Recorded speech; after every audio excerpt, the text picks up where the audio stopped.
árbol de decisión o lo que llaman también para crecer un árbol, ¿listo? Partiendo de un nodo inicial o de un tallo inicial y a partir de ahí, iterativamente o sucesivamente, va uno creciendo el árbol hasta cierto tamaño final, ¿listo? Y después vamos a ver qué tanto vamos a crecer ese árbol. Entonces, ahí están viendo las diapositivas. Sí, sí, señor. Listo, Sí, bueno, señor. entonces recordemos rápidamente que lo que tenemos que hacer en los árboles de decisión es hacer una partición del espacio de características X. Recordemos con este ejemplito rápidamente que tenemos dos características, una característica X2, una característica X1, y lo que hacemos es el espacio que conforman los valores de X1 y de X2 particionarlo, listo, de manera recursiva y binaria. Entonces, por ejemplo, aquí partíamos de un valor de 0.7 para la variable x1 y ya teníamos una primera partición. Valores a la izquierda eran esta región y valores a derecha pues es esta región. Y después utilizamos la variable x2, en particular un valor de 0.5 para esa variable y valores a la izquierda pues, arriba de 0.5, pero a la izquierda de 0.7 era esta región de los puntos azules y valores por debajo de 0.5 en X2, pero a la izquierda de 0.7 en X1 era esta región. Listo. Entonces lo que se acostumbra es esa partición que tenemos en el lado izquierdo, más bien representarla de manera gráfica en términos de un árbol, donde partimos en una situación inicial o en un tallo inicial, lo que llaman también un nodo inicial, y para esa variable x1 menor o igual que 0.7, entonces nos vamos por la izquierda, eso es lo que llaman un hijo izquierdo, ¿ya? O un nodo izquierdo, y si nos vamos a mayor que 0.7, pues nos vamos por la derecha, y en ese sentido tenemos un hijo o un nodo derecho, ¿de acuerdo? Y después, nuevamente, para valores de x2 menores que 0.5, entonces teníamos esta región que está acá a la izquierda, o sea, para este nodo T1, entonces tenemos un hijo por la izquierda y un nodo izquierdo, y por la derecha de ese valor de 0.5 para x2, pues tenemos un hijo para la derecha, ¿de acuerdo?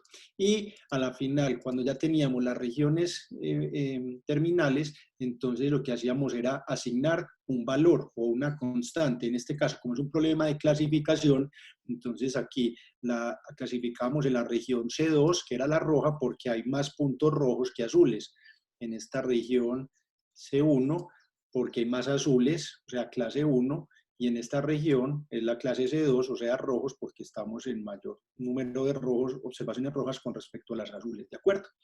Entonces miren una cosa que es lo que va a determinar el algoritmo que vamos a exponer a continuación, y es que necesitamos decidir primero qué variable es con la que vamos a decidir si hacemos la partición o no, ¿listo? De todas las que tenemos. En la vida real uno no tiene solamente dos variables, puede tener muchas variables, y eso lo vamos a ver después en las aplicaciones en Python y en R. Y lo otro que tenemos que decidir es, en cada nodo, aparte de decidir cuál es la variable con la cual vamos a particionar, segundo, tenemos que decidir cuál es el valor de esa variable, de todos los posibles valores que tiene, que nos permite hacer esa partición. ¿Listo? Entonces vean que hay como ese dicho que dicen, son muchos los llamados, pero uno es el escogido en términos de la variable. ¿Listo? P variables tengo, pero tengo que decidir de todas esas cuál es la que me va a permitir hacer esa decisión de partir. Y lo segundo es también de todos los posibles valores de esa variable, cuál es el que nos va a permitir hacer esa partición. Entonces, vea que como esa misma pregunta se hace dos veces. Primero, de muchos los llamados, uno es el escogido en términos de la variable, y de lo segundo, de muchos los llamados, es decir, de muchos valores de esa variable, uno es el escogido para hacer la partición, ¿de acuerdo? Y vean que después que hacemos la partición y volvemos a un nodo, y ahí volvemos y hacemos la misma pregunta. De todas las variables, incluida la que estaba antes, ¿ya? O sea, digamos que si esta variable participó ya, entonces alguien pensaría, profe, esa tendría que volver a participar aquí. La respuesta es sí, o sea, no se descarta, ¿de acuerdo? Sino que vuelve y entra a la bolsa y se decide de todas esas variables cuál es. En este caso puede ser la misma X1 o puede ser otra variable, en este caso la x2. Y adicional, si esa fue la variable, hay que preguntarnos cuál es ese umbral o ese split que llaman, ¿de acuerdo? Que en ese caso es de 0.5. Entonces el algoritmo nos va a permitir hacer eso. Ahora, ¿cómo decido yo si parto o no parto? Entonces vamos a necesitar lo que veíamos en la clase de las semanas pasadas. Necesitamos hacer uso del error de prueba o el error de generalización del árbol, ¿de acuerdo? Recuerden que esta primera línea es la definición general del error de prueba, que ya lo hemos definido varias veces, no es otra cosa que se define una función de pérdida entre la y observada y la predicción de esa y utilizando el algoritmo, o sea, la función, utilizando los x nuevos, y sobre eso pues calculamos cuál es el valor esperado de esa función de pérdida. Listo. Y en términos de el árbol, ya es la segunda línea. Recuerden que un árbol lo dividimos como la suma de t regiones, por eso va la sumatoria ahí. Listo. Como son diferentes regiones en las que yo parto el espacio de características X, entonces también tengo asociado a cada una de esas regiones cuál es la probabilidad de pertenecer a esa región. Listo, o sea, aquí nos vamos para el grafiquito de antes. Acá hay una probabilidad, en la región azul hay una probabilidad de caer aquí. Acá hay otra probabilidad de caer en esta región y aquí hay otra probabilidad de tener esta región. Listo, o sea que en teoría uno puede calcular cuál es la probabilidad de caer en cada una de las regiones.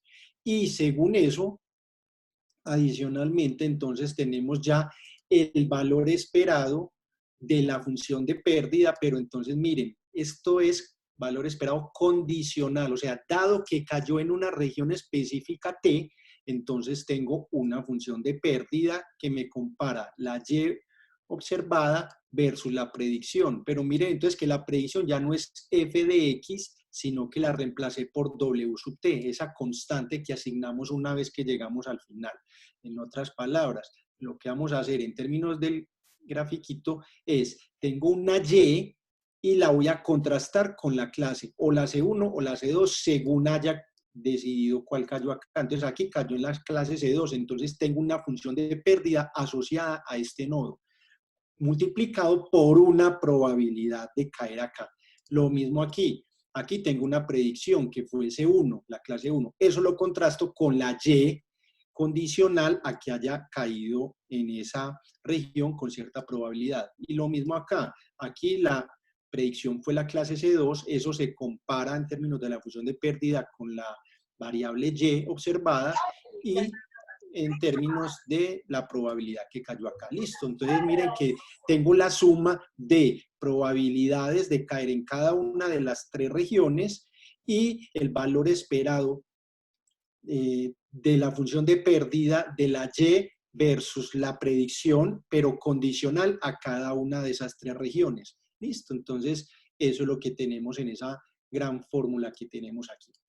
¿Por qué es importante esa fórmula? Porque vamos a ver que dependiendo si el problema es de regresión o de clasificación, vamos a definir una función de pérdida, vamos a reemplazar esa, vamos a hallar quién es ese valor esperado de esa función de pérdida, pero localmente, o sea, localmente porque estamos hablando en términos de condicional a cada una de esas regiones T, y vamos a mirar cómo calculamos esas probabilidades. Y después ya simplemente sumar.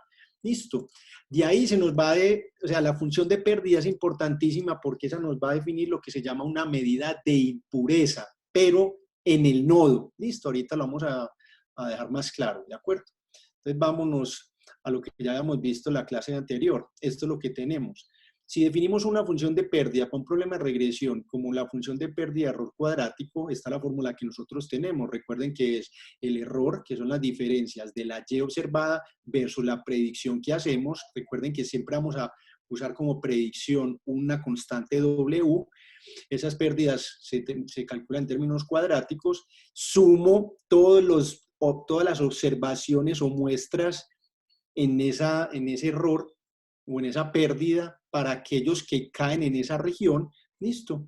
Y después simplemente divido pues, por el número de observaciones que cayeron en ese nodo, ¿de acuerdo?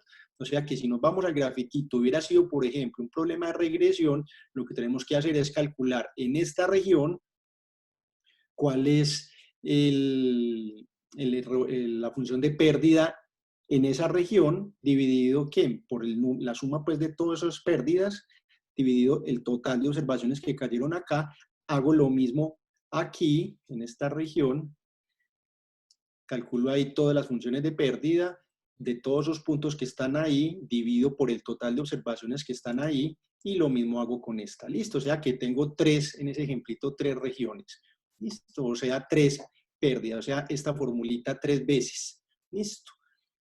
¿Ya? ¿Por qué tres veces? Porque miren que esto está indexado en T. O sea, cuando T vale 1, o sea, la primera región, tengo esa constante.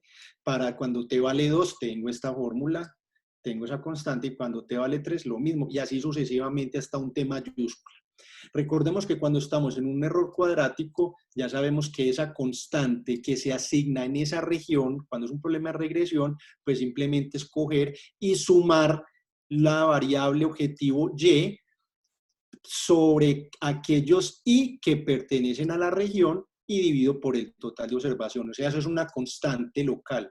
En otras palabras, si nos vamos al dibujo, tengo una constante acá, que es el promedio de los Y de esos que están ahí. Lo mismo aquí, una constante acá, que es el promedio de los Y que están ahí. Y aquí tengo otra constante, que es el promedio de las Y de esas observaciones que están ahí, ¿de acuerdo? Si cogemos ese resultado, esta fórmula que tenemos acá, y la reemplazamos en la función de pérdida, o sea, en esta región, listo, mire que es local, miren el T siempre está ahí, listo, miren que acabé de calcular el W sub T. Entonces, si yo reemplazo eso allá y me falta definir cómo calculo la probabilidad, eso me queda esta fórmula. Mírenlo acá, lo que está entre corchetes es lo que acabo de decir, es reemplazar. Miren que el W sub T simplemente lo reemplazo por su igual.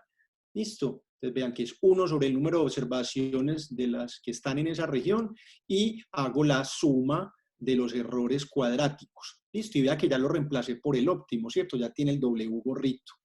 Y la probabilidad la tengo que estimar. Esa probabilidad simplemente es coja y sume el total de observaciones que hay en esa región sobre el total de observaciones. Si nos vamos al dibujo, sería algo así. Cogemos, por ejemplo, para esta región, cojamos el número de observaciones que están ahí, no sé, suponga que hay 50, sobre el total que hay acá, que suponga que sea, no sé, 200. ¿Listo? Lo mismo acá, coja el total, y esa me da la probabilidad, o sea, eso es lo que llaman la proporción, o el número de casos favorables a esa región, o sea, de los que están ahí, sobre el total de posibles, que son estos. Y lo mismo hago con este, cojo y hago la suma de todos los I que están aquí sobre el total que tengo, y lo mismo acá, el número de observaciones en esta región sobre el total que yo tengo acá. Listo. Entonces eso es lo que llamamos las proporciones, y esa proporción no es otra cosa que la estimación o aproximación de la probabilidad de caer en esa región. Listo. Entonces miren que ya estoy reemplazando esas dos cosas.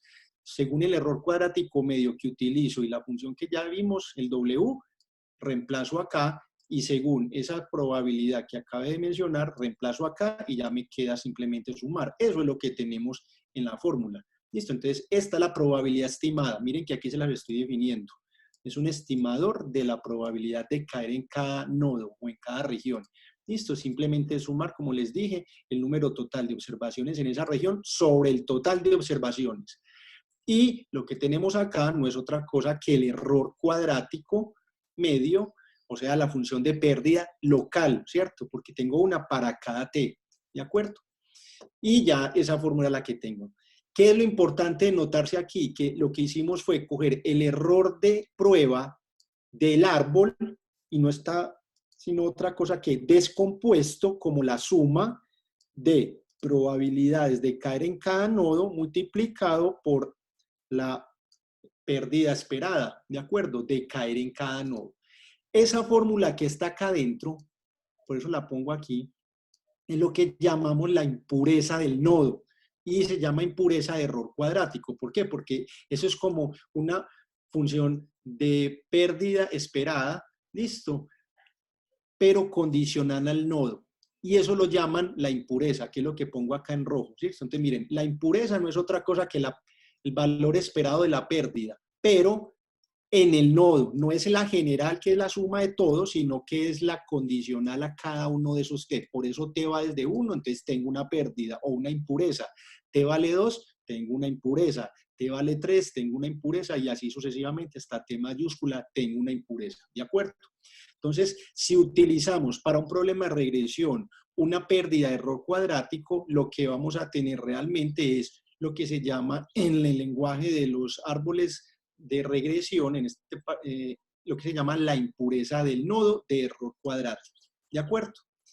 Entonces, ojo con esta que la vamos a utilizar. Si hubiera sido un problema de clasificación, entonces ya recuerden, no podemos utilizar una pérdida de error cuadrático. Utilizamos una pérdida apropiada para un problema de clasificación. En particular, podemos utilizar esta, la que llamamos la pérdida 0,1. Recuerden que vale 1 cuando hay pérdida, es decir, cuando hay diferencia entre lo observado, mírenlo acá, versus lo que se predijo. ¿Cierto? Recordemos que tenemos un problema de clasificación, entonces tenemos una clase K igual 1, K igual 2, K igual 3, hasta una K igual K mayúscula. Listo, son muchos los llamados, pero una es la clase, que a la final hacemos la predicción. En otras palabras, en términos del ejemplo que hemos visto allá, si estoy en un nodo 1, entonces o es la clase 1 o es la clase 2. Si estoy en el otro nodo 2, entonces o es la clase 1 o la clase 2. Y si estoy en el nodo 3, es la clase 1 o la clase 2 que teníamos allá en el ejemplo. Y lo que hacemos es, por medio de esa pérdida 0,1, comparar esa predicción que se hace con respecto a lo que realmente se observa. Y recuerden que la definíamos así, como una variable indicadora. 1, si hay diferencia, es decir, si la K que se predijo es diferente a la Y que realmente hay, ¿de acuerdo? Y vale 0 si no hay pérdida, es decir, si la K que se predijo corresponde a la Y real o a la Y observada. Entonces ahí vale 0, me está indicando que no se perdió, ¿de acuerdo? Ahora, cuando tenemos ese problema, eso se puede escribir de diferentes formas. La manera general es esta, pero el valor esperado en términos estadísticos de una variable indicadora que toma valores de 0 o 1 no es otra cosa que la probabilidad de caer, de predecir la késima clase condicionado al nodo T. ¿De acuerdo? En otras palabras, esto es la probabilidad. ¿De acuerdo? Miren lo que aquí lo estamos poniendo abajo. Es la probabilidad de que Y sea igual a la clase K condicional a estar en la región T. ¿De acuerdo? Entonces eso lo notamos de manera un poco más compacta, más corta, de esa manera. ¿De acuerdo? Y lo mismo lo podemos estimar. Simplemente escoger y sumar el número de observaciones en el nodo que correspondieron a la késima clase. Entonces, por ejemplo, si tengo dos clases, clase 1 y clase 2, dentro de esa región, pues simplemente voy y sumo cuántas de esas observaciones pertenecen a la clase 1, cuántas observaciones pertenecen a la clase 2 y divido sobre el total de observaciones en ese nodo. En otras palabras, si nos vamos al ejemplo, al dibujo, miren qué es lo que tenemos. Supongamos acá, vean que tengo cuántos azules. Tengo 1, 2, 3, 4 azules. Entonces, ¿cuál sería esa probabilidad? Sería 4 dividido el total, tanto rojos como azules. Y lo mismo para la clase roja. ¿Cuántos son rojos? No sé, supongamos que eran 50, entonces aquí son 45 y divido sobre el total. Entonces vea que tengo dos probabilidades. Entonces, ojo, es la probabilidad de que la variable Y sea igual a la roja, es sumar los rojos sobre el total. Y lo mismo con los azules. ¿Cuál es la probabilidad de ser azul? Pues sumo los azules sobre el total. Y hago eso para cada una de estas. Miren, acá ya cambió. Aquí, ¿cuántas son las rojas? 1, 2, 3, 4, 5, 6. 6 rojos sobre, no sé, un total. Supongo que haya 40. Y lo mismo, los azules dividido los 40. Y lo mismo acá.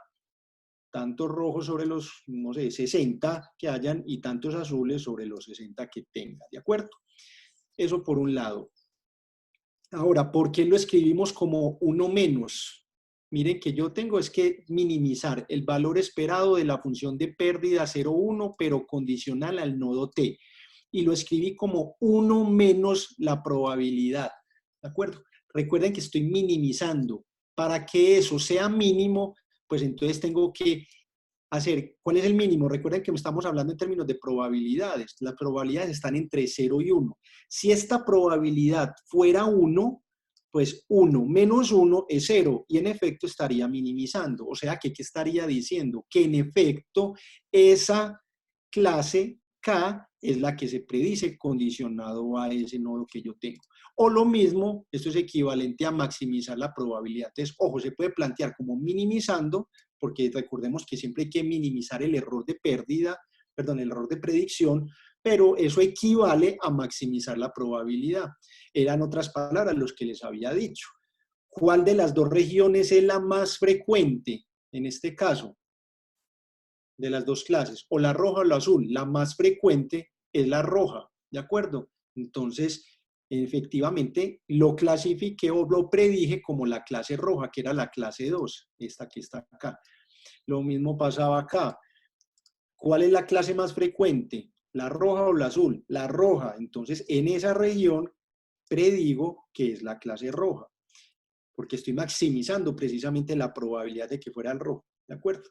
Y lo mismo aquí, de las dos, ¿cuál es la más frecuente, la azul o la roja? La azul, ¿listo? Porque obviamente hay más azules que rojos, entonces ahí clasifico como la clase C1, o sea, la clase azul, ¿de acuerdo?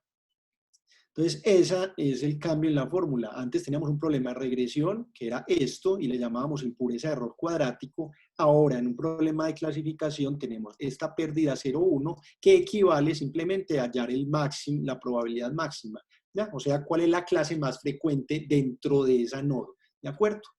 Y eso se reemplaza, vuelve y juega, en la fórmula original, que era la que teníamos acá. Entonces, recordemos, el error de prueba era que la suma de t nodos, donde teníamos el primer elemento, la probabilidad, en este caso pues lo reemplazamos por la probabilidad estimada, que ya la definimos ahorita, era el número de observaciones en ese nodo sobre el total de observaciones. Y como lo que hay que minimizar es esta pérdida, ¿ya? Entonces era 1 menos la probabilidad, era esto que está aquí, 1 menos la probabilidad, pues lo reemplazamos acá, y esa probabilidad ya sabemos quién es, pues es el número de observaciones de ¿qué? De la clase que ya se predijo en ese nodo sobre el total de observaciones en ese, ¿listo? Entonces en cada una de las regiones era lo que hacíamos, contábamos cuáles eran los más frecuentes, cuál de los dos. Listo, entonces en la primera región era la clase roja, entonces cuente cuántos son los rojos sobre el total de observaciones, tanto rojas como azules, en esa región. Lo mismo en la región 2, coja y era el total de rojos sobre el total, tanto de rojos como azules, en esa región 2. Y lo mismo, el total de azules, que era la otra región restante, sobre el total, tanto de rojos como azules. Listo. Cuando se tiene esta fórmula, lo otro ya es matemática, simplemente son diferentes maneras de escribirlo, pero la importante es la de arriba. Esta formulita de 1 menos la probabilidad de clasificar en esa categoría o en esa clase es lo que se llama la impureza de error de mala clasificación.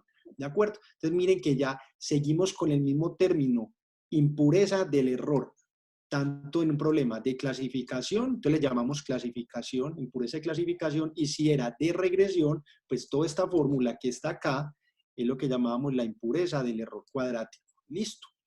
Esas impurezas son importantísimas porque son las que nos van a dar pie al algoritmo que vamos a hacer a continuación.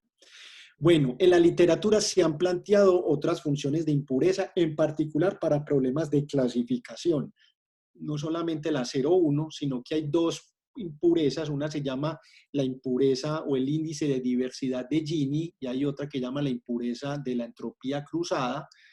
Hay pues ventajas de usar una a la otra, no voy a hablar mucho de eso, pero el hecho es que hay diferentes fórmulas. Listo, entonces si es la de Gini, esta es la fórmula, y si es la de entropía, esta es la fórmula. Después hablaremos un poco de ellas. Pero miren ¿qué tienen en particular todas? Pues que hay que calcular cuál es la probabilidad de caer en la késima clase condicionado a ese nodo. Listo, y lo mismo acá, miren las probabilidades. En términos gráficos, estas son las diferentes formas de esas tres impurezas para problemas de clasificación. Tenemos la original que hicimos, la de error de mala clasificación, y esa es la roja, la negra que tenemos acá. Listo.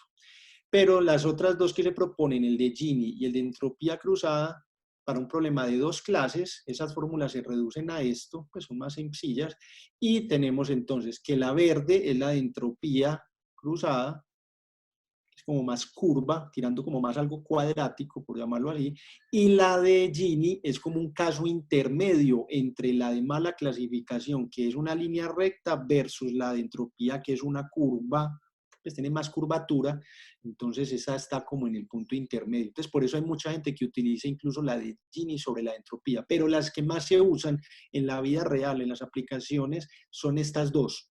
Entonces ustedes son libres de utilizar el de Gini y el de entropía cruzada. Diferencias de utilizar uno u otro no son muchas. La verdad, no es muy sensible el algoritmo a la utilización de una función de impureza Gini versus una entropía cruzada. ¿Listo? Entonces los resultados son muy similares con cualquiera de estos dos. Que si no se recomienda utilizar la de error de mala clasificación, ¿de acuerdo? ¿Qué es lo que me está diciendo la gráfica? Miren que en el eje de las X tengo realmente son las probabilidades que van desde 0 hasta 1. Y en el eje de las Y pues tengo la fórmula, bien sea la de mala clasificación, la de Gini o la entropía cruzada.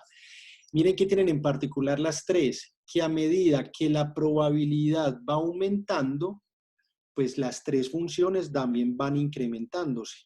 Listo, una de manera lineal como la de error de mala clasificación, la otra de manera curva, no decirlo cuadrática, pero sí tiene pues como una curvatura, y el de entropía, y el de Gini, perdón, el de Gini es el verde, el de entropía, perdón, me equivoqué, el de verde es el de entropía, el rojo es el de Gini, y el de Gini igual también sube, no con tanta curvatura, listo, pero sin ser lineal. Llega a una probabilidad máxima, en este caso corresponde a un valor de 0.5, donde ahí se halla el máximo precisamente de cualquiera de las tres impurezas. Pero si la probabilidad sigue aumentando, entonces ya esa impureza empieza a bajar, ¿de acuerdo? Entonces, ¿qué es lo que necesitamos nosotros? Necesitamos hallar cuál es la probabilidad P que me hace máxima esa, que me hace mínima cualquiera de las tres. ¿Por qué la mínima? Porque allá tomo una decisión. Supongamos que la probabilidad fue la mínima, listo. Sería esta la clase. Y el otro extremo es la otra clase. Entonces supongamos que esta es la clase roja y esta es la clase azul. Si tengo una probabilidad de 0.5, no hay, es muy difícil, ahí la probabilidad de cometer una impureza es muy alta porque no hay certeza muy clara de que va a ser la roja o va a ser la azul. Listo, digamos es lo que llamamos un tiro al aire o tirar una moneda y que le caiga parada. Listo, o sea, no se sabe qué va a pasar. Entonces ahí es muy probable que el error o la impureza en ese nodo sea muy alto. Pero mientras que yo estoy minimizando cualquiera de esas impurezas, pues él toma una decisión, o la clase 1 si fue acá, o la clase 2 si fue esta. Listo, estamos. Ahora ya con eso podemos ir a definir el famoso algoritmo. Listo, toca hacer toda esa motivación para que puedan entender bien el algoritmo, porque le ponen uno la fórmula y uno se pierde bastante. ¿Qué es lo que vamos a hacer? Primero, ya tenemos una impureza. En un problema de regresión, ya sabemos, hay una impureza de error cuadrático, también hay una impureza de error absoluto. Si es un problema de clasificación, lo mismo, tenemos la de 0,1 o la o la Gini o la de entropía. Listo. ¿Y qué es lo que está haciendo esa impureza? Está midiendo lo que se llama la bondad del ajuste en el nodo. Listo. En otras palabras, está midiendo cuál es el error de predicción en ese nodito. Listo. Por eso hablábamos del error del valor esperado de la función de pérdida. Era esto. Todo eso que está acá es lo que vamos a llamar la impureza, pero depende de la función de pérdida que utilicemos. Regresión, error cuadrático, clasificación, 0,1, Gini o entropía. Listo. Entonces miren que este término está midiendo realmente en el nodo T cuál es el nivel de impureza de ese nodo. ¿De acuerdo? Y lo que hay que hacer es minimizar la impureza. ¿De acuerdo? Por eso se llama un error de predicción en ese nodo. Listo. Y eso lo denotamos como I de T, I de impureza y T de nodo. ¿de acuerdo? Y entre más pequeño, pues significa que es mucho mejor en la predicción con base en el algoritmo que vamos a utilizar. O sea, es más puro el nodo, es más informativo. ¿Listo? Ahora, como nosotros necesitamos minimizar esa impureza, entonces necesitamos definir lo que llamamos una función de decrecimiento de la impureza. Esa la denotamos como delta de la impureza. O sea, eso que está ahí señalado es lo que llama el decrecimiento de la impureza en el nodo T. Y miren que aparece un nuevo argumento, S. Esa S va a ser el valor de todos los posibles valores, cuál es el que realmente a mí me va a permitir hacer la partición. En otras palabras, si yo me voy para el dibujo inicial, yo aquí voy a tener una impureza, aquí voy a calcular una impureza en ese nodo T sub 0, listo, y depende pues obviamente del valor de split o del umbral que me permite a mí hacer la partición o hacia la izquierda o hacia la derecha. Lo mismo va a pasar acá. Aquí voy a calcular otra impureza en ese nodo T1 y depende del valor de 0.5. Listo. Ese es el split. Y depende si es o para la izquierda o si es para la derecha. ¿De acuerdo? Ahorita lo hago ya con el tablerito. Listo, entonces ese decrecimiento se denota de esa manera, todo esto, y miren que se escribe de la siguiente forma. ¿Cuál es la impureza en el nodo? Como hay que decrecerlo, por eso el menos. ¿Listo? ¿Y qué es lo que hay que restarle? Pues réstele la impureza del nodo por la izquierda multiplicado por la probabilidad de caer en esa región. ¿Listo? O sea, dice por la izquierda. Y lo mismo calcule la impureza del nodo por la derecha multiplicado por la probabilidad de haberse ido por la derecha. ¿Listo? Entonces, ojo, yo tengo el original, que es la impureza en el nodo T, pero asociado a eso, si hago una partición por la izquierda o por la derecha, pues tengo dos impurezas que tengo que multiplicar con la probabilidad de haberme ido por la izquierda o por la derecha. Eso lo resto a la impureza original. Si realmente hubo un decrecimiento, entonces hago la partición. Si no hay decrecimiento, si uno dice, no, realmente esto que yo le resté fue prácticamente lo mismo que está acá, pues no hubo decrecimiento en la impureza. Listo. Estamos, en otras palabras, si esto vale 0, pues no hubo necesidad de hacer partición y yo paro ahí. Pero si este valor es más pequeño que el original, precisamente porque le resté esto, entonces ahí sí hago la partición. ¿Listo? Quieren, se los voy a mostrar acá con un ejemplo, para que vean más claro. Listo, esto no sé, yo no me acuerdo si yo les mandé estas diapositivas actualizadas. Ahorita me dicen si sí o si no. Si sí, pues ya las tienen. Si no, yo se las envío ahorita mismo. Listo. Supongamos el siguiente ejemplo. Tengo 10 observaciones, de 1 hasta 10, ¿cierto? O sea, ese es el índice I. Listo. Tengo 3 variables o características, la variable X1, la variable X2, la variable X3. Y obviamente tengo la variable objetivo Y, ¿de acuerdo? Estos datos que están acá, ceros y unos, pues son los valores de la variable X1. Lo mismo los ceros y unos que tengo acá son para la variable X2 y lo mismo los ceros y unos para la variable X3.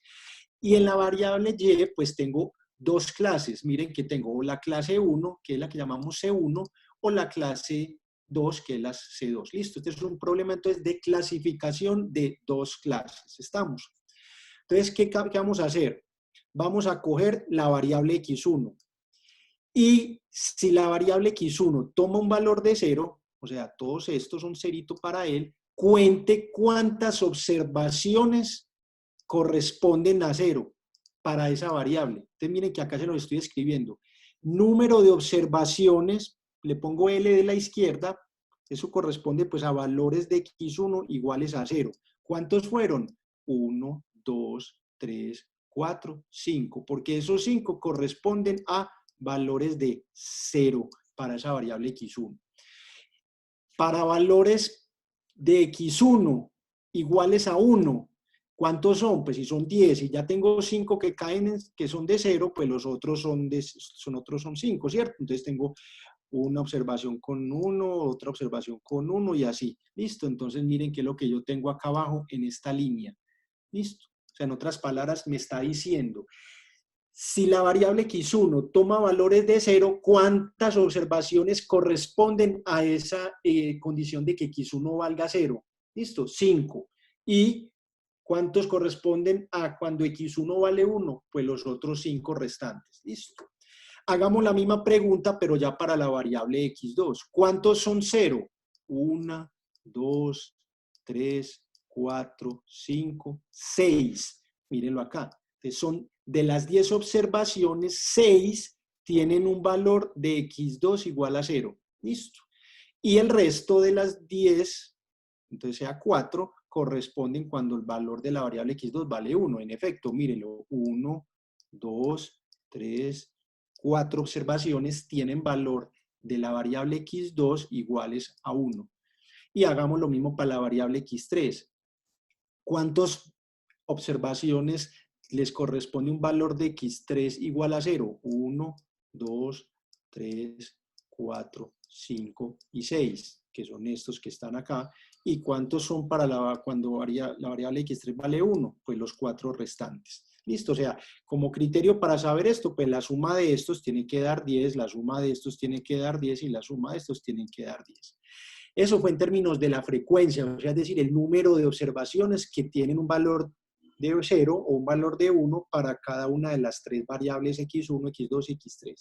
Si lo hacemos en términos de proporción, es decir, las probabilidades, es lo que tenemos acá. 5 de 10 es la probabilidad, o sea, 5 décimos es la probabilidad de caer en esta región por la izquierda, ¿cierto? O sea, en la región cuando x1 vale 0.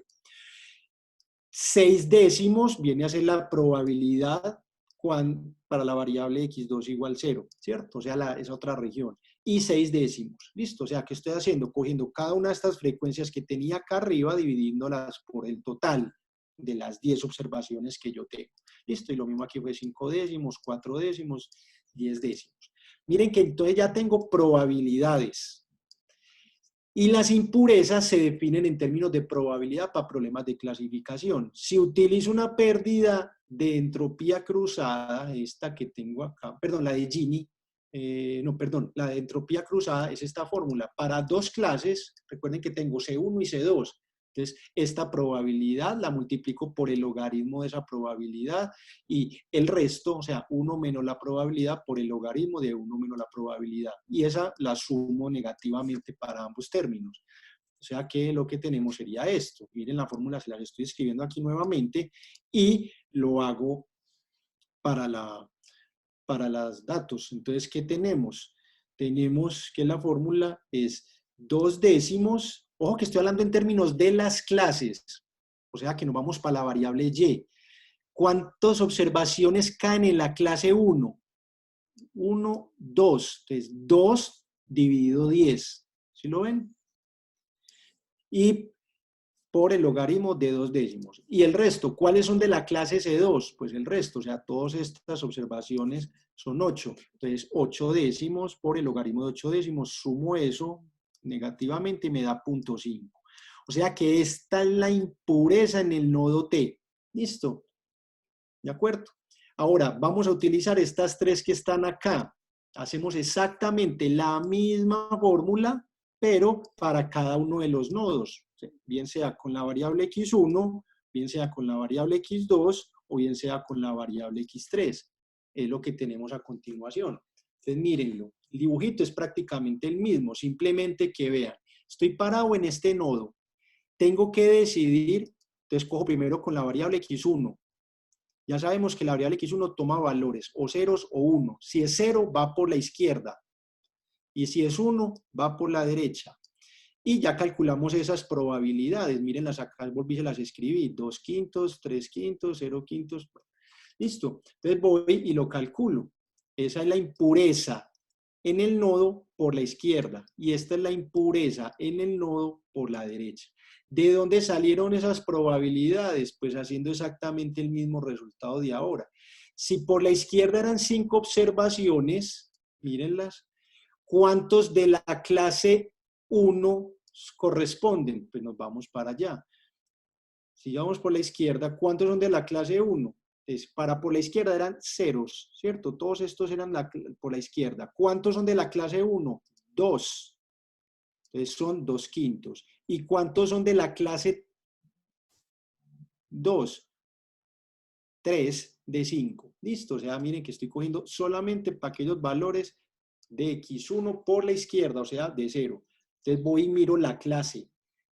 2 de la clase 1 sobre 5 o 3 de la clase 2 sobre 5. Listo, esos son los valorcitos que yo tengo acá. Y aplico la fórmula y me da 0.67. Lo mismo hago por el otro lado. Es decir, para la variable x1, voy y miro cuando valió x1 igual 1. Son 5 datos, ¿cierto? 5 observaciones. ¿Cuántos son de la clase C1? Ninguno. Miren que todos son de la clase C2, ¿cierto? Entonces son 0 sobre 5 y en el otro es 5 sobre 5, que son los que tengo acá. Listo. Y utilizo la fórmula. Miren que la impureza es la misma, o sea, la fórmula. En este caso la de Gini, o si hubiera sido la entropía, pues utilizan siempre la fórmula. Listo. Hago eso mismo cuando la variable es la x2. Entonces vuelve y juega. ¿Cuántos datos para la variable x2? ¿Cuántos eran por la izquierda? 1, 2, 3, 4, 5, 6. ¿Cuántos son de la clase C1? 2. Estos dos que están acá. Entonces son 2 sobre 6. ¿Y cuántos son de la clase C2? 1, 2, 3, 4. 4 sobre 6. Mírenlos aquí. Listo. Y hago la misma pregunta para la variable x2, pero cuando vale 1, entonces cuento cuántos son de la clase C1 y cuántos son de la clase C2. Entonces vuelvo al gráfico. Entonces cuando la variable x2 vale 1, son estas las observaciones. 1, 2, 3. Y esta que está acá, 4. De esos 4, ¿cuántos son de la clase C1? Ninguno. Listo. ¿Cuántos son de la clase C2? Todos. Entonces es 0 sobre 4 y en el otro es 4 de 4. Listo. Y aplico la formulita de Gini y me dan esos valores que están allá. Y vuelvo y hago lo mismo para la variable x3. Entonces vuelve y juega. Para la variable x3, cuando vale 0, son esta y esta la observación. ¿Cuántos de esos le correspondió la clase C1? 2. Este es 1 y este es otro. Entonces son 2 sobre 6. ¿Y cuánto es al resto? Mírenlo acá. Perdón, me equivoqué. Es uno solo, o sea, que es uno solo. Es uno solo, sí, gracias. Este es 1 sobre 6 y en el otro pues son los 5 restantes. Y hago lo mismo cuando la variable x3 vale 1. Es uno solo también, mírenlo. 1 de la clase 1 y el resto, estos dos son de la clase C2 y este es de la clase C2. Entonces vuelve y juega 1/4 y en este caso 3/4. Y aplico la fórmula de impureza, en este caso Gini. Listo. Al final, entonces ya voy a traerme todo en esta fórmula.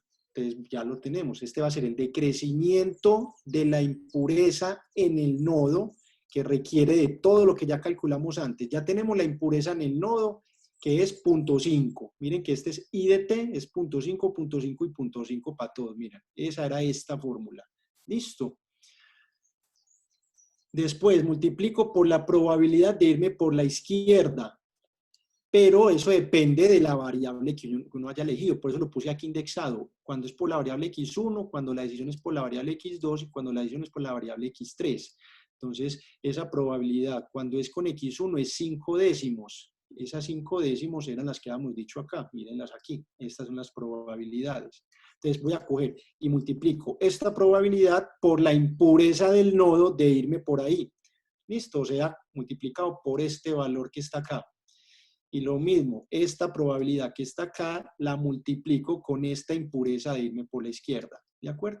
Que es lo que tenemos aquí, 5 décimos por 0.67 y 5 décimos por 0. Y tengo ese valor de 0.165.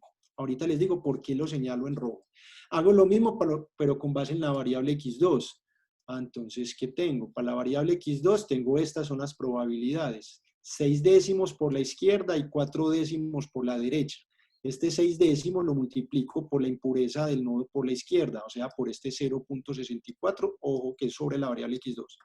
Y este 4 décimos, pues multiplicado por esa impureza que me dio 0 de irme por la derecha. Listo. Esos dos son estos que están acá. Y eso me da este valor. Y hago lo mismo para la variable x3. Entonces tengo la probabilidad por la izquierda, que es 6 décimos, multiplicado por la impureza de irme por la izquierda, que fue 0.45, y lo mismo, esta probabilidad de 4 décimos multiplicado por la impureza de irme por la derecha, que es 0.56. Esos datos son estos que están acá y me da esta impureza. Listo. Entonces, mire el algoritmo que necesita. Primero, tiene que ir y calcular la impureza en el nodo. Segundo, calcule las probabilidades de caer por la izquierda o por la derecha de ese nodo. Y asociado a esas probabilidades, calcule nuevamente la impureza del nodo, pero con los datos que están por ese lado de la izquierda. Y aquí con los datos que cayeron por la derecha. Y eso hágalo para cada una de las variables. Entonces miren qué él está haciendo para cada uno.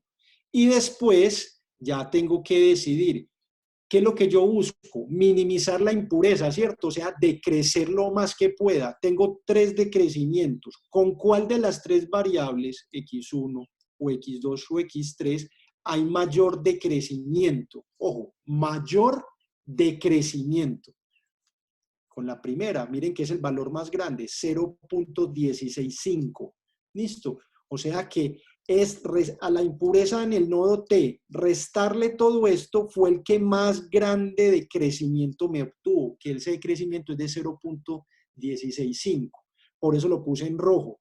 O sea que de los 3 candidatos, X1, X2 y X3, empiezo a hacer la partición en ese nodo T con la variable X1. O sea que de estos 3 posibles particiones, realmente me quedo con esta que yo tengo acá. Con permítame, yo lo selecciono con esta que yo tengo aquí. Esa es la partición que uno debería haber hecho. ¿Por qué? Porque fue la que mayor decrecimiento me dio en ese nodo. Listo. Ahora sí, vámonos al tablerito. Permítanme acá, como para poner en contexto todo el asunto, que al principio ese algoritmo no es tan obvio. Les voy a compartir, ya me olvidó compartir, este viene a ser el iPad. Acá está. Listo. Ahí están viendo que permítanme, yo aquí cierro eso este. El Ahí notebook, el están, notebook. Sí, ahí lo señor. están viendo. Listo. Entonces, ¿qué es lo que hace el algoritmo? Él va a estar en un nodo aquí, en ese puntico. Listo. Ese es el nodo, llamémoslo T. Entonces pónganlo así en un circulito. Ese es el nodo T. Y ahí tengo la impureza en ese nodo, según la fórmula que yo tengo. Y lo que se me está preguntando es si tengo que hacer una partición. O por la izquierda, o sea, tengo el nodo por la izquierda, o tengo el nodo por la derecha. Listo. Ahí tengo que calcular cuál es la impureza del nodo por la izquierda. Y aquí tengo que calcular la impureza del nodo por la derecha. Listo. De pronto aquí, para hacer más claro, debemos de poner aquí. Este sería el nodo. Y ahí tengo una impureza del nodo T. Listo. Ahora, si yo me fui por la izquierda, pues tengo que calcular cuál es la probabilidad de irme por allá. Y si me fui por la derecha, pues tengo que calcular cuál es la probabilidad de irme por la derecha. Listo. Ahora, miren que yo tengo ya los 3 elementos. Tengo la impureza en el nodo T, la impureza en el nodo por la izquierda y la impureza en el nodo por la derecha. Y las probabilidades de irse por ambas regiones. Perdón. Y la probabilidad. Y todo eso, pues lo meto en una fórmula. Es I de T menos la probabilidad de la derecha del nodo por la derecha. Y aquí más la probabilidad de la derecha por la impureza por el nodo, que es la... Perdón, que esto está muy difícil de escribir hoy. ¿Qué paro con este lápiz? Hace rato me viene fallando.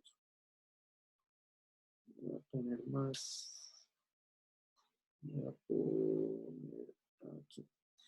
Pongámoslo así. Este va a ser la impureza en el nodo T. O sea, ese es este que tengo acá. Le voy a restar la probabilidad de la izquierda por la impureza de irme por la del nodo en la izquierda, más la probabilidad de irme por la derecha de la impureza de por la derecha. Y todo eso lo resto, ¿cierto? ¿Por qué? Porque yo tengo que minimizar esta que está aquí. Por eso lo llamamos el decrecimiento en la impureza en el nodo T. Y depende de ese valor de S. Listo. Este es el que yo tengo que minimizar. ¿De acuerdo? Eso mismo lo voy a hacer para cada uno de los... Permítanme, ahí les estoy compartiendo la diapositiva. Eso mismo se hace cada vez que va a hacer una partición del árbol. O sea, que en el ejemplito de acá, eso que hicimos correspondería solamente a buscar de las tres variables, x1, x2, x3, cuál es la que mayor decrecimiento en la impureza me ofrece. Ya vimos, fue la variable x1. Listo. Pero eso tengo que repetirlo para todos los posibles valores de x1. Como habíamos tenido para valor de x1, 0 y 1, pues era el ejemplo que tenemos allá. Pero si tenemos que x1 es una variable continua, pues hay que hacer eso para cada uno de los valorcitos que está tomando la variable, las variables. Listo. Y eso ya me permitió. Entonces, si él hizo esa partición, es porque en efecto, en ese nodo encontró un decrecimiento. O sea, eso justifica hacer esa partición ahí, con base en esa variable x1 y en ese valor de 0.7 en este ejemplo. Pero en el otro ejemplo era o 0 o 1. Listo. Lo mismo va a pasar acá. Si yo me paro en este nodo, pues tengo que volver y hacer otra vez ese mismo algoritmo. Para las tres variables, busque cuál es la variable que mayor decrecimiento en la impureza en ese nodo me ofrece. Entonces tengo que calcular probabilidad de irme por la izquierda, probabilidad de irme por la derecha, impureza en este nodo izquierdo, impureza en este nodo derecho. ¿Listo? Y calcule todo eso. Y miren que en este ejemplito, supongamos, de las tres variables fue la variable x2. O sea que, en efecto, para ese nodo hubo un decrecimiento en la impureza y al haber un decrecimiento se justifica hacer la partición. Ahora, ¿qué pasa en este? Se hace otra vez el algoritmo, pero vean que no hubo partición, ahí paró. ¿Eso qué significa? Que no hubo decrecimiento en la impureza. ¿Listo? O sea, no se justifica hacer una partición para ninguna de las posibles variables que tenemos. ¿Listo? Ahora, hay otra cosa. Aquí toca volver y hacer lo mismo. Vuelva y haga otra partición, haga otra vez el ejemplo para todas las variables y mire si hay decrecimiento en la impureza. Y lo mismo acá. En este caso ya, miren que ya paré. Entonces el algoritmo necesita también decir en algún momento, bueno, pare, deje de buscar porque si no se va a quedar creciendo el árbol de manera infinita. Entonces eso es lo que vamos a hacer nosotros aquí. Miren, el algoritmo va a necesitar no solamente de la impureza, sino que también va a necesitar de un parámetro que se llama el parámetro de mínimo número de casos u observaciones en cada región. ¿Listo? O sea que ese algoritmo que les digo ahí lo vamos a estar repitiendo de manera sucesiva, de manera binaria, hasta que en alguno de los nodos terminales haya un mínimo de observaciones. Usualmente en problemas de regresión, 5 observaciones. Y en un problema de clasificación se puede usar también de 5, pero hay unos que utilizan el valor de 1. Eso lo vamos a ver más adelante en las aplicaciones, ¿de acuerdo? O sea que, permítanme acá, vuelvo y les comparto el tablero. Me dicen si lo están viendo. Digámoslo acá. Ahora se ve. Ya se ve. A ver, ahí tengo otro. Permítame, yo cambio el color de esto, que a mí no me gusta este color mucho, que digamos, uy, perdón, ¿dónde están los colores aquí?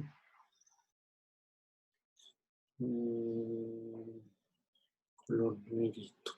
Listo, entonces, ¿qué es lo que hacemos con el algoritmo? Aquí empiezo, ahí están todos los datos y empiezo a hacer la partición con base en el algoritmo. Eso fue porque hubo un decrecimiento en la impureza, ¿de acuerdo? Después, en este nodo, vuelvo y hago la misma pregunta, busque sobre todas las variables y sobre todos los posibles valores de la variable, cuál fue la variable y el valor que me permitió hacer un decrecimiento en la impureza. Y por lo tanto hago la partición.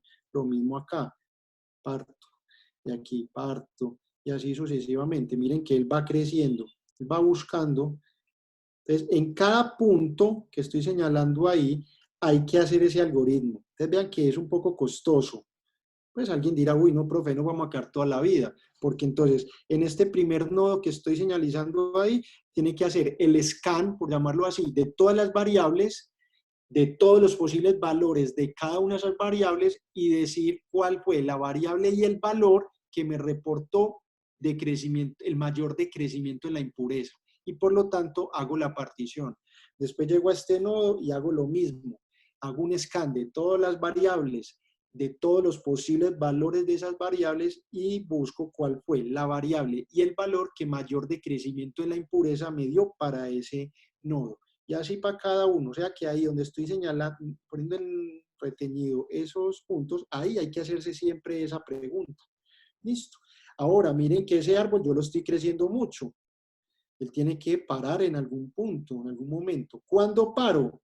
Cuando en alguno de los nodos, bien sea en este, o en este, o en este, o en este, o en este, o en este. O sea, donde miren, donde ya no hay partición, ¿ya? Es porque en alguno de esos, antes de hacer el algoritmo, ya halló que hay un número mínimo de observaciones. O sea, ese es el número de observaciones en la región T. Y no sé, supongamos que hayamos dicho 5. Entonces supongamos, no sé, de pronto acá ya dijo, ahí hay 5 observaciones. Entonces ya eso automáticamente hace un stop para todo el árbol. ¿De acuerdo?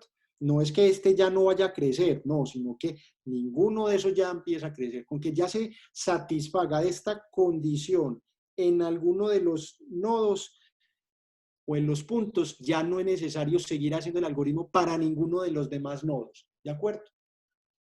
Entonces, moraleja, el algoritmo necesita, primero, definir cuál va a ser la impureza que vamos a trabajar. Entonces, recuerden, ya tenemos varios ejemplos. La impureza depende de si es un problema de regresión o un problema de clasificación. Listo. Si es un problema de regresión, ya tenemos dos impurezas, la del mean square error o la impureza del mean absolute error. Usualmente se utiliza más la estándar. Y si es un problema de clasificación, pues ya tenemos o es Gini o tenemos la entropía. Listo. Y aquí, pues, digamos que ya hay, también depende del investigador. Listo. Usualmente algunos usan Gini, otros usan entropía, pero los resultados son muy similares. Entonces, esa es la primera pregunta que nos tenemos que hacer. ¿Cuál es la impureza que vamos a usar? Entonces, tenemos que tener muy claro si el problema es de regresión o el problema es de clasificación. Listo. Y el algoritmo también me va a preguntar por el número mínimo de observaciones en la región T. ¿Cuál T? En donde llegue. Listo. Cuando ya diga, por ejemplo, fueron 5, este es usualmente para problemas de regresión. Y vale 1 cuando son problemas de clasificación. Cuando ya se satisface esta condición, el algoritmo deja de crecer. O sea, hasta ahí paró el árbol. ¿De acuerdo? Y ojo que el algoritmo ya, si yo ya me comprometí con una impureza, pues él automáticamente va a hacer todo ese proceso tan engorroso que hayamos definido antes, todo esto que estaba acá. Entonces ya, simplemente saber qué impureza voy a usar, el algoritmo va a calcular estos decrecimientos de impureza para todas las variables, para todos los valores de esa variable y va a decir cuál es el valor, me faltó hablar de eso, miren que por eso es que hay que maximizar el decrecimiento de la impureza. Entonces él va a hacerlo para la variable J y para el valor de la variable. Listo, o sea, ahí están las dos cosas. Eso lo tengo que hacer, por ejemplo, para J igual 1, J igual 2, J igual 3, en el ejemplo que mostré anteriormente, y de los valores 0 o 1. Listo. O si es un problema ya de variables continuas, entonces de todos los posibles valores que está tomando esa variable, tiene que hacer ese scan. Entonces, por eso el decrecimiento hace el scan también sobre los posibles valores de partición de la variable. ¿De acuerdo? Y este es un ejemplo que vamos a tener finalmente. Permítanme, yo lo muestro. Mírenlo ahí. Entonces vean que tengo 4 árboles. Miren que el árbol arriba a la izquierda es el árbol más grande, ¿cierto? ¿Cuántos tallos o regiones finales tiene? 1, 2, 3, 4, 5, 6, 7, 8, 9, 10, 11, 12. ¿Listo? Este otro árbol tiene menos. 1, 2, 3, 4, 5, 6, 7, 8. Este otro tiene menos. 1, 2, 3, 4, 5. Y este tiene menos todavía. 1, 2 y 3. Entonces miren que para los mismos datos yo puedo tener diferentes configuraciones, es decir, diferentes árboles. Aquí, en cada una de estas particiones, aplico el algoritmo que les dije y donde paro, pues depende del número de observaciones mínimas que yo le haya dicho al árbol, ¿de acuerdo? Entonces, este es el árbol que él va a crecer. Yo lo señalo. Ese es el árbol que él va a crecer. Ese es el árbol más profundo, es decir, el árbol más grande que obtuvo. Ahora, la pregunta es, ¿ese árbol es muy grande? Puede haber un árbol más pequeño que nos ahorre o que nos resuma mejor la información y nos permita hacer buenas predicciones. Entonces, hay que hacer lo que se llama el pruning, que es lo que está ahí arriba a la izquierda. Eso es lo que llamamos nosotros la poda del árbol. Necesitamos aplicar un método, en este caso va a ser un método de regularización que me va a penalizar el tamaño del árbol. Ni tanto, mírenlo acá, que queme el árbol, por llamarlo así, ni tan pequeño que no alumbre, o sea, que no capture la estructura de los datos o la topología de los datos. Entonces, lo mismo va a pasar como hacíamos la pregunta cuando teníamos un modelo de regresión o un modelo de clasificación regularizado, bien sea con una penalidad de L1 como la LASO o una penalidad de L2 como la RICH o una penalidad en la STIGNET, que es una combinación de las dos anteriores. Entonces, ese nos permitía a nosotros decir, ese parámetro lambda era el que nos decía cuál era, de muchos los llamados, cuál era el valor escogido. Lo mismo acá, de muchos los posibles árboles que puedo obtener, cuál es el óptimo que yo puedo elegir. El más pequeñito puede que no sea suficiente para capturar la estructura de los datos. Y el más grande, en general, me va a llevar a un problema de overfitting, ¿listo? De sobreajuste del modelo. Entonces, yo no quiero caer en ese error. Entonces, por eso hay que hacer lo que se llama la poda del árbol. La poda del árbol no es otra cosa que regularizar el árbol. Y vea que acá se resume. ¿En qué consiste la poda? Crezca el árbol lo más que pueda. Miren que ese árbol lo llamamos F0. Ahorita les digo por qué el 0. Y lo vamos a dividir aplicando el algoritmo del máximo de crecimiento de la impureza en el impurity.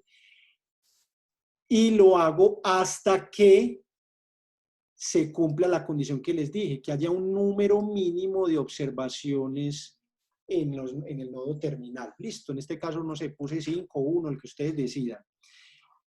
Entonces, ¿eso qué me dio? Este árbol que yo tengo acá, ¿de acuerdo? Y una vez que yo lo tengo, calculo, miren, ese es el error del árbol, y lo voy a regularizar, por eso lo pongo en rojo.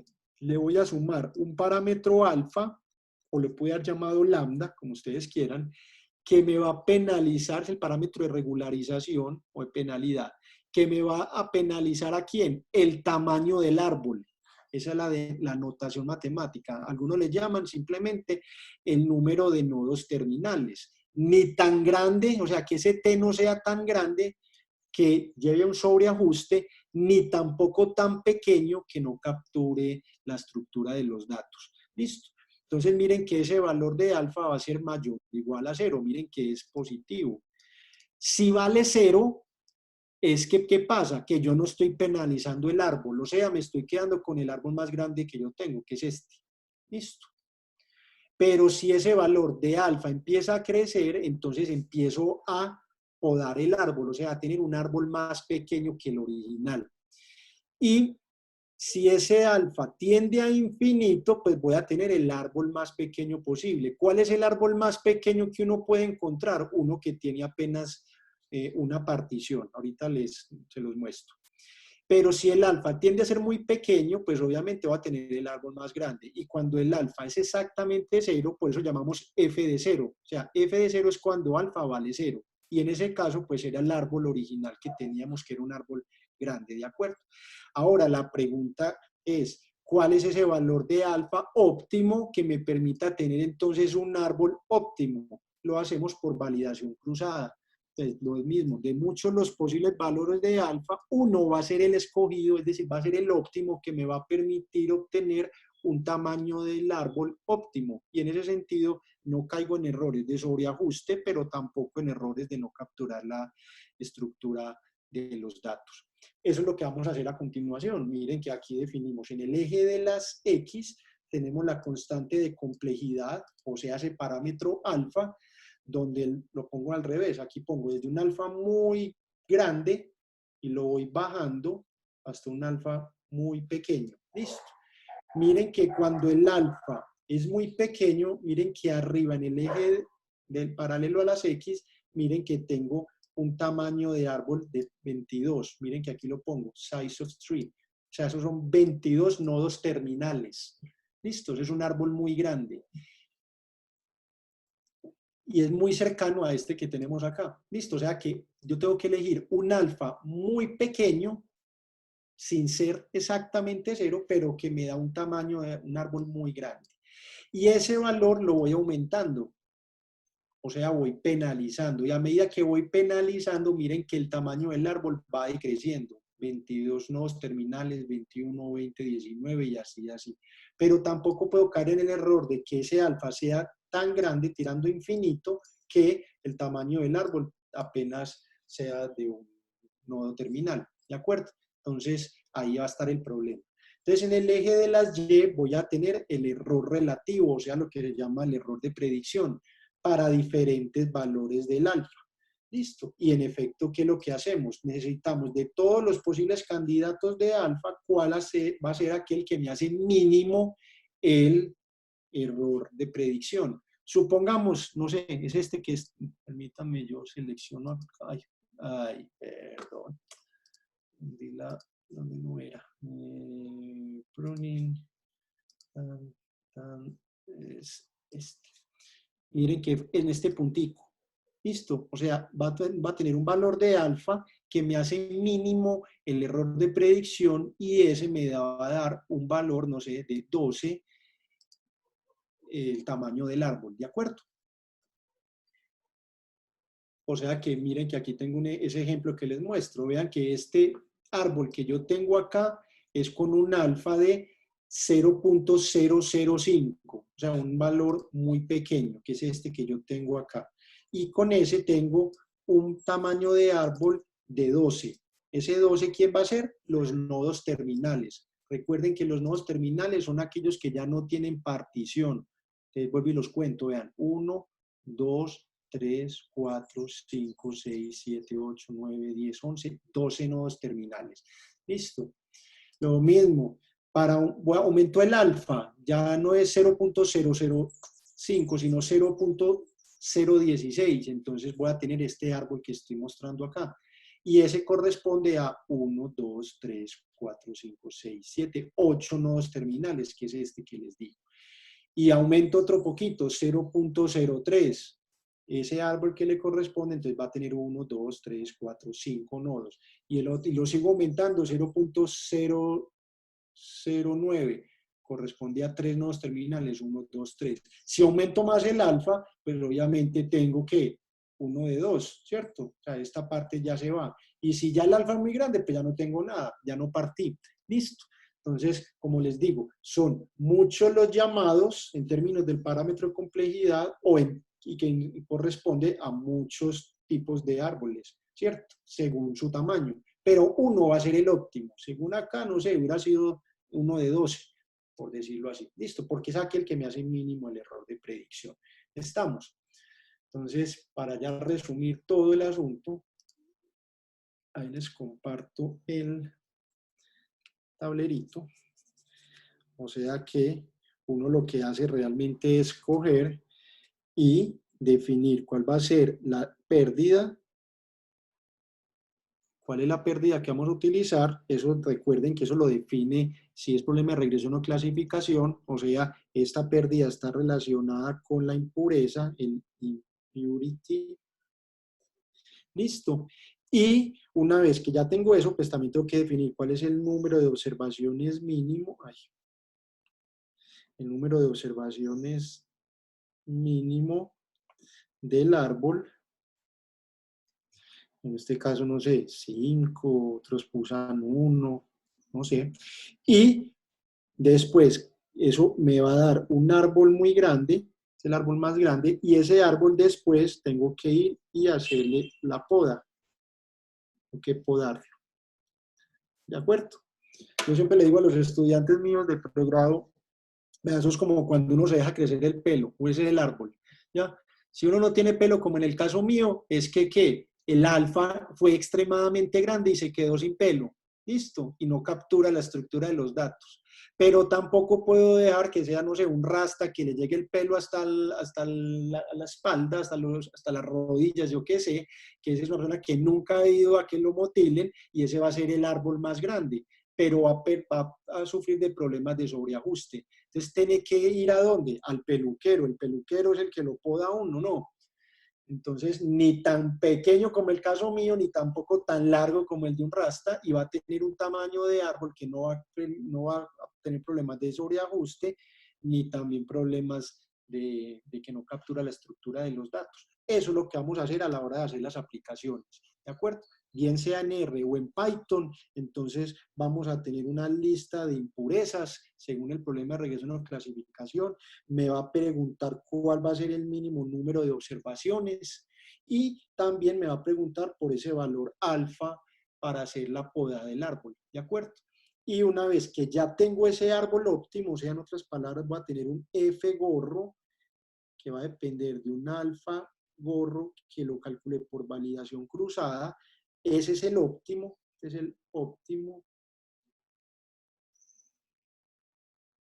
Y ya que hago, evalúo con los X y esas son las predicciones que yo voy a tener, que las voy a comparar versus las Y que uno tiene en la vida real. ¿De acuerdo? Ese es el algoritmo que les muestro. Si quieren, bueno, todavía falta un poquito de tiempo, les voy a compartir, permítanme acá. Profe. Sí. Una preguntita. Claro. ¿Hay una validación cruzada para encontrar el número mínimo de observaciones o ese número sí se coge También se puede hacer. Muy buena pregunta. Aquí me concentré solamente en este. Ya, pero alguien pudo haber pensado eso, que es lo que acabas de preguntar. Incluso hay más parámetros, pero mínimamente se necesitan esos. O sea que uno va a tener un árbol que va a depender del alfa. Ay, ¿esto qué fue? Ay, no, ¿cómo le quita esto?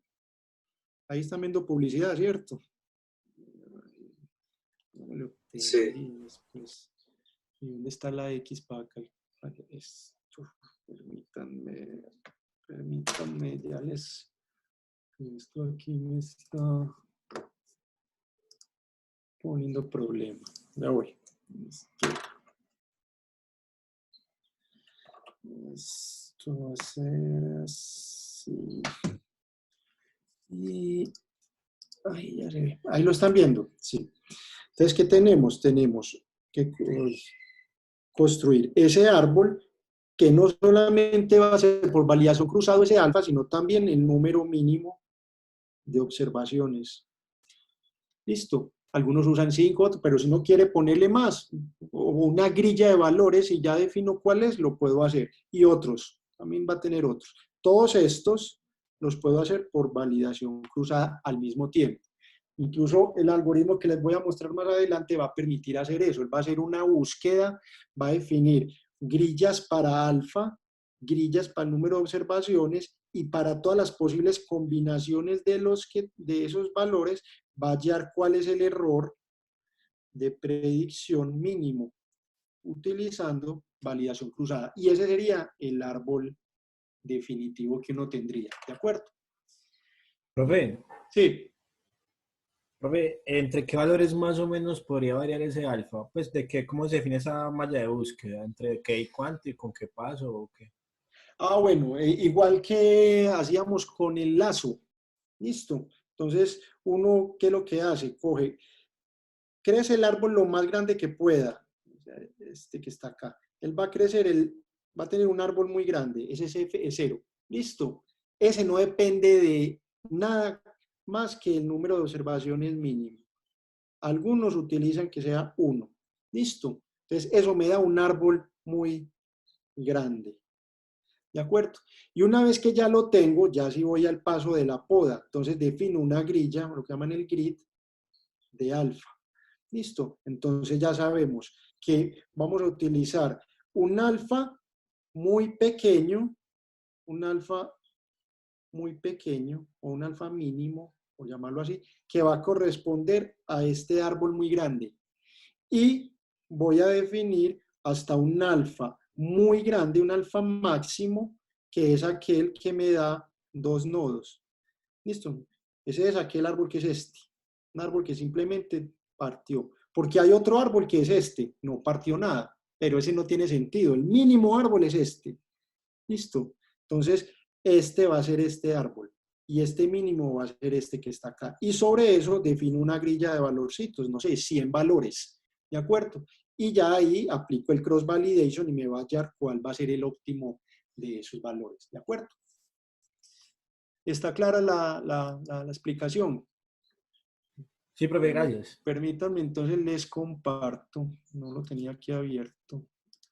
Ahí están viendo que el Finder mío. Voy acá, les pongo YouTube. R. Primero vamos con R y después vamos con Python. Este es el tutorial de árboles de decisión. Ahí están viendo ¿qué? El R.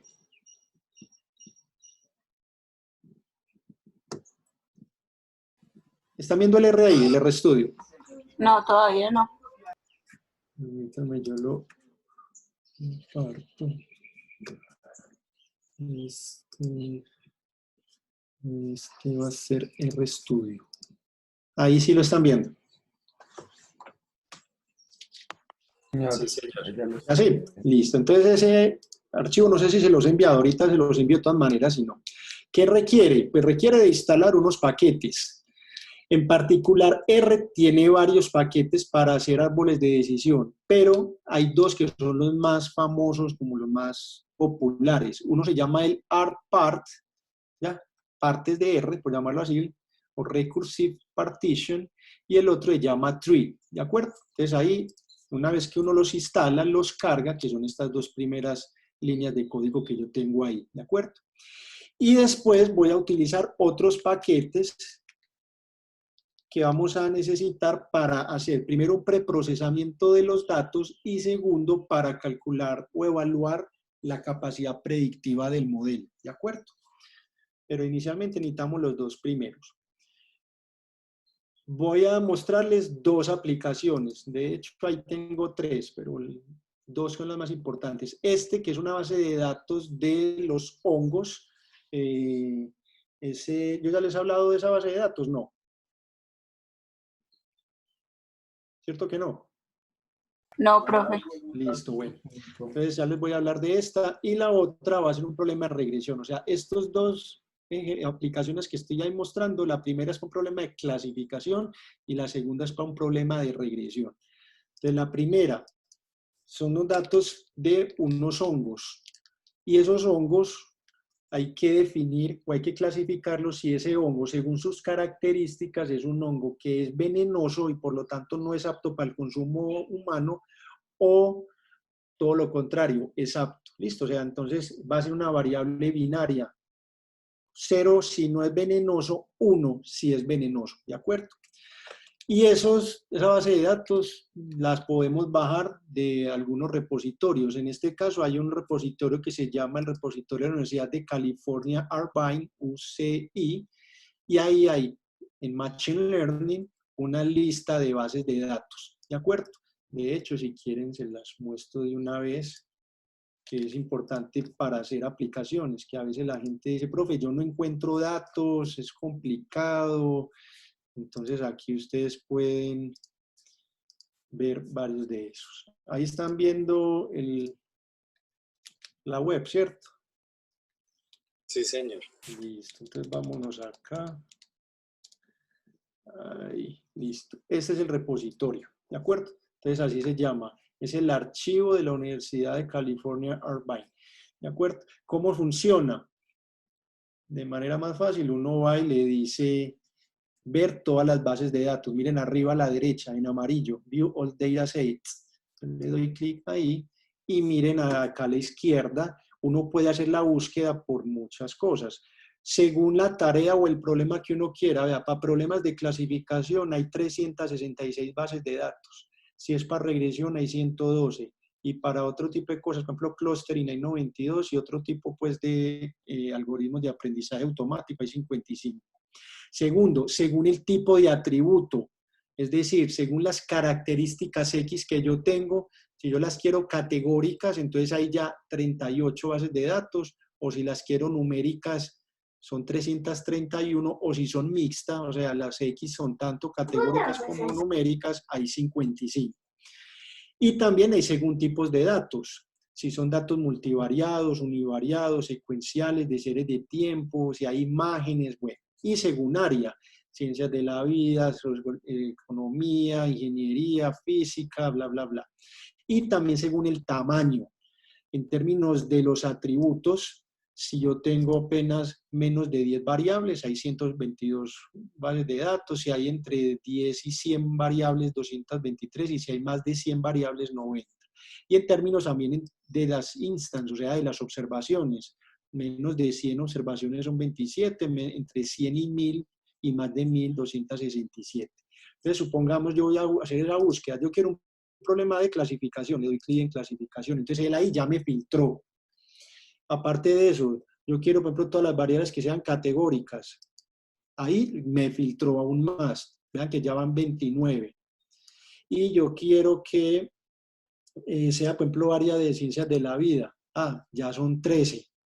¿De acuerdo? Y ya uno va buscando. Y miren, por ejemplo, ahí está la base de datos que vamos a ver, la de los hongos. Entonces yo le digo, vea todo lo que me dice arriba. Me dice qué tipo de dato es, cuál es el problema, cuáles son los atributos, el número de observaciones, el número de variables y, bueno, el año pues, de la base de datos. Entonces, vea, un problema de clasificación, todas las variables son categóricas, 8.124 muestras de hongos y 22 variables. Y ahí yo le doy clic y él me explica el problema. Me dice cuál es la fuente de los datos, cuáles son las variables. Miren que me está mostrando 22 variables, todas categóricas y asociadas a los hongos, ¿de acuerdo? Y algunos papers, pues, y investigaciones que han hecho con base en esos datos. Y si uno quiere grabarlos, bajar los datos, pues le da aquí en el data folder y él le muestra los datos. Listo. Los datos están acá donde dice, bueno, Agaricus lepiota, esa es pues, la especie del hongo, punto data. Si uno le da clic ahí, pues él le da baja los daticos. Y estos son los nombres de las variables, él los tiene aparte, o sea, todas estas nombres que yo tengo acá. Entonces, esta primera variable que me está diciendo va a tener que ver con la forma de la capa del hongo. Listo, o sea, la parte superior, esta partecita que estoy mostrando aquí, la capita. Listo. ¿Qué forma tiene? Si tiene una forma de campana, si es canónica, si es convexa, si es lisa o plana, si tiene pues rugosidades y así. Después me va a decir cuál es la superficie de eso, si es fibrosa, si es suave, si tiene grumos, cosas así. ¿Listo? O sea, él está buscando puras observaciones o características que tienen que ver con la capita del hongo, tanto en la forma como en la textura del hongo. Y lo mismo se va a preguntar por el tallo del hongo, ¿de acuerdo? También se va a preguntar por el color, y así sucesivamente. Entonces, todo eso que está ahí son estas informaciones que están acá. Pero uno necesita saber lo que se llama el glosario de la base de datos. No solamente le dicen a uno así, así se llama la variable. Yo necesito que me diga cuáles son las categorías. Y de hecho, miren una cosa, las categorías son strings, o sea, son texto, no son números. Miren que entonces, si yo tengo en la variable que me dice B, pues significa que ese hongo tiene una forma en su capita, pues en la parte superior, de forma de campana, y así para cada uno de ellos, ¿de acuerdo? Bueno, aquí no está mostrada la variable Y, pero la variable Y es la que le dice a uno si el hongo es venenoso o no es venenoso. Estos dos que están acá arriba, venenoso o comestible, ¿de acuerdo? Entonces, yo puedo hacer varias cosas. Yo puedo ir, darle clic aquí en el folder, le digo que me baje los datos, los guardo y los cargo. O simplemente le digo al paquete, tanto en R o Python, pues que vaya a este link que está acá arriba, a esa dirección. Esto nunca me ha permitido moverme.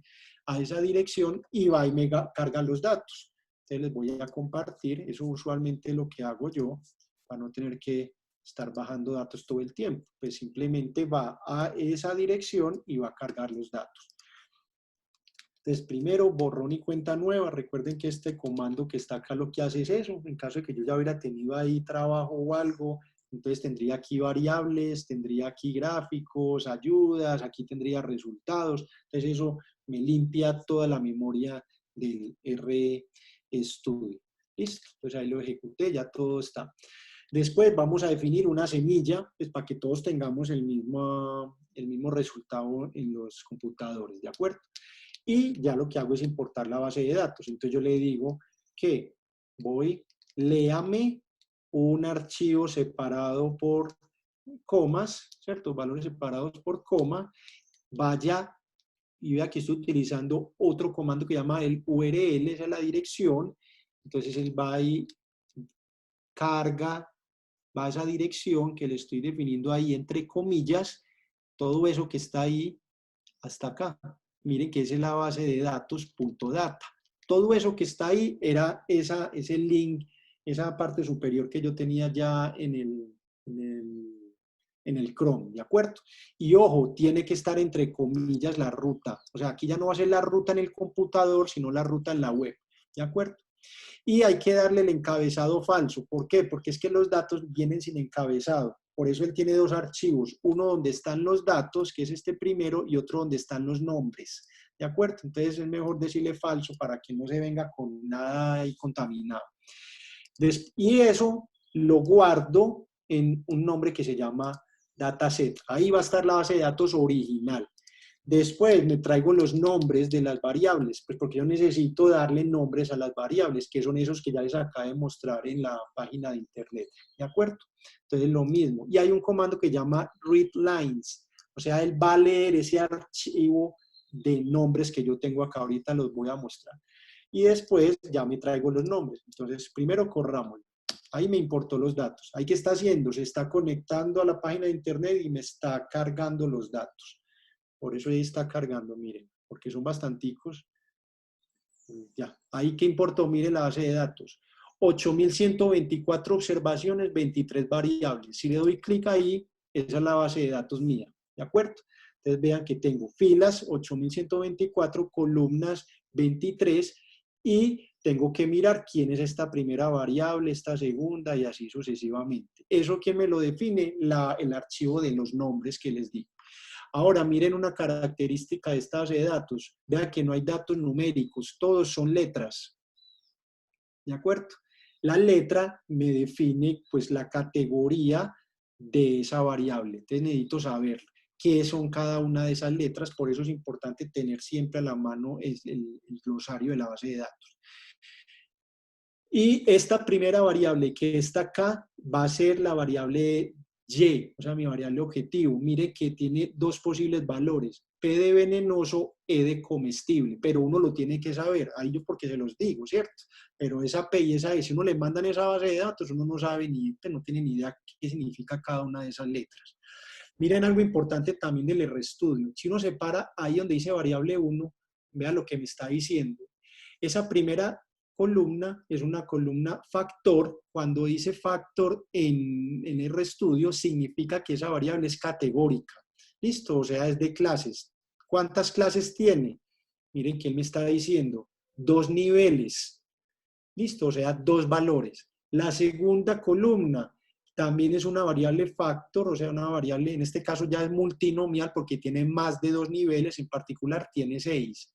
La otra, también una variable factor, tiene 4 niveles, y así, listo. O sea, que vea que uno con solo pararse arribita donde está el nombre de la variable, él le dice qué tipo de variable es, y si es una variable, en este caso, multinomial o factor, pues le dice cuántos niveles tiene esa variable, ¿de acuerdo? Listo, cerremos acá. Me falta importar los nombres. Entonces, lo mismo, importo los nombres. Es así, no, yo no le doy clic acá, vea que ni siquiera se activa para darle doble clic. Entonces yo le digo acá abajo, le digo names y me muestra qué tiene. Vean que me escribe todo. Prácticamente es como todo el archivo allá que está en una página de internet, aquí se lo resume. Entonces vean lo que me está diciendo. Él me está leyendo esas líneas. ¿Cómo se llama la base de datos? ¿Cuál es la fuente de esos datos? ¿Quiénes los han usado en el pasado? Me dice, bueno, esto ya es más carreta, por decirlo así. Me dice una descripción, vea, estos datos incluye descripción de muestras hipotéticas de 23 especies de hongos de la clase o de la familia no sé qué, por eso se llama así la base de datos. Cada especie es identificada como comestible o definitivamente venenosa, y si no se sabe nada, de todas maneras no lo recomiendan que se lo coma, dice acá. Bueno, después le dicen cuántas observaciones tiene, 8.124, que son estas que están arriba a la derecha. Después me dice cuántos atributos o características tengo 22, y vea lo que me está diciendo, todos los valores son nominales, ¿ya? O sea, son factores, ¿de acuerdo? Y me está diciendo cuál es la información. La primera variable se llama clases, y estos son las dos categorías, o comestible o venenoso. Comestible significa E, venenoso significa P, y después para la variable 1, o sea, la segunda columna, la que les mostré allá, ¿cuántas categorías tenía? Decía que eran 6. 1, 2, 3, 4, 5, 6, 7, 8, 9, 10. Bueno, me equivoqué. Ah, no, es que estoy leyendo de la otra. 1, 2, 3, 4, 5, 6. La otra tiene ¿cuántas? 4. Listo, y así sucesivamente. Pero me está diciendo qué significa cada letrica. F es fibroso, y así. S es suave, G es gris, R lo pone aquí que es green, y así. Listo, para cada una de las variables. Y vean una información importantísima. Al final me dice cuál es la distribución de la clase, es decir, si cuántos de los 8.124 son comestibles y cuántos no. Comestibles son 4.208, que corresponde a un 51.8%, y venenosos son 3.916, que corresponde a 48.2%, a un total de 8.124 observaciones, obviamente pues el 100% de los datos. Esta información es súper importante porque va a definir uno de los temas que va a ser evaluable en el curso. Alguno de ustedes o de los grupos que se van a definir más adelante, tenemos que incluso empezar a hablar de ello, puede escoger ese tema que se llama el tema del desbalance. ¿Desbalance en qué? En la distribución de las clases. Esto es una clase, un problema de distribución balanceada, porque mire que es como 50-50. Más o menos, pero no tiene que ser así exacto, 50% exacto, pero sí más o menos 50% del uno y el resto, ¿de acuerdo? Si hay mucho desbalance, es por decir, si comestibles son el 90% y venenosos son el 10%, vean que hay un desbalance 90 versus 10, es una muestra desbalanceada, y muchos de los algoritmos de Machine Learning que estamos viendo no sirven para nada. Listo, pues sí lo pueden aplicar, pero tiene muchos problemas. Entonces, hay que hacer primero un procesamiento de balanceo, escoger la base de datos desbalanceada, balancearla y ahí sí poder aplicar las metodologías. Pero por ahora es importante hacer mención de eso para que vean que es un problema de distribución balanceado y queda como una de las exposiciones trabajar el problema del desbalance, porque eso es una realidad en muchas bases de datos, ¿de acuerdo? Bueno, ¿qué hacemos entonces? A la base de datos, dataset, voy y le voy a dar nombre a esas columnas. Entonces, ¿qué está haciendo ese comando? Call names. Va y le voy a asignar estos nombres que están a la derecha en un vectorcito que lo pongo C, abro paréntesis, cierro, y separado entre comas, pongo los nombres de cada una de las columnas de la base de datos y lo pongo esos nombres entre comillas. La primera variable se va a llamar clases, esa es esta que está aquí. Miren que ahí la estoy señalando, esta. La segunda variable se llama cap shape, esa es este nombre que estoy señalando ahí. La tercera columna se llama cap surface, ese es este nombre que está acá. Y así sucesivamente hasta la última. Vamos a estar derecha hasta la última que se llama habitat y acá la última se llama habitat. ¿De acuerdo? Entonces, estos nombres que están acá, esos 22 nombres, son los que voy a meter en ese vector y los voy a dar como nombres de las columnas de la base de datos. Si yo la ejecuto y voy y le digo, muéstreme la base de datos, miren arriba a la derecha, le digo doble clic, vean que ya reemplazó los nombres que teníamos antes. La variable se llamaba B1, B2, B3, ya no, ya se llama clases, cap shape y así todos los nombres que ya le dije, hasta la última que era habitat, ¿de acuerdo? Entonces ahí qué fue lo que hice, renombrar las columnas de la base de datos según los nombres originales de las variables, ¿de acuerdo? Después hay una descripción de la estructura de los datos, ese comando se llama str, de structure, ¿de quién? Pues de la base de datos, le digo, y miren lo que me muestra. Esto mismo lo vamos a hacer también en Python. Te me está diciendo, vea, esa base de datos que usted tiene es un data frame. ¿Por qué es un data frame? Pues porque tiene los nombres de las variables. Listo. Tiene 8.124 observaciones, 23 variables, o sea, tantas filas y tantas columnas. Y tengo todos estos nombres, la variable clases, cap shape y así. Y mire que me está diciendo qué tipo de variable es. Todas son variables de factores, ¿ya? O sea, multinomiales. Y me está diciendo cuántos niveles tiene cada una de las variables, 2 niveles, 6 niveles, 4, 10 y así sucesivamente hasta el último que tiene 7 niveles. ¿Y cuáles son los nombres de esas clases? E y P, B, C, F, K y así sucesivamente, B, G, S, Y. Listo. O sea, son las letras pues, de la base de datos con las que vienen, ¿de acuerdo? Ahora, después de uno mirar un poco esa base de datos, miren algo. Esta columna que yo tengo acá, la que estoy señalando, vea que solamente tiene un nivel. El nivel se llama P y todo eso vale 1. Pues es como una constante. En efecto, vamos a la base de datos. ¿Cómo se llama la variable? Ay, se me olvidó. Veil type. Esa. Mírenla aquí. ¿Vean? Perdón. Ya. Listo, entonces ahí que tengo. Tengo esa variable y tengo que es un solo nivel. Listo. O sea, no cambia. Todo eso vale lo mismo. P. Eso es una variable pues, que no tiene sentido. Listo, porque es una constante. Entonces hay que eliminarla de la base de datos. ¿De acuerdo? Entonces a la base de datos allá hay que decirle.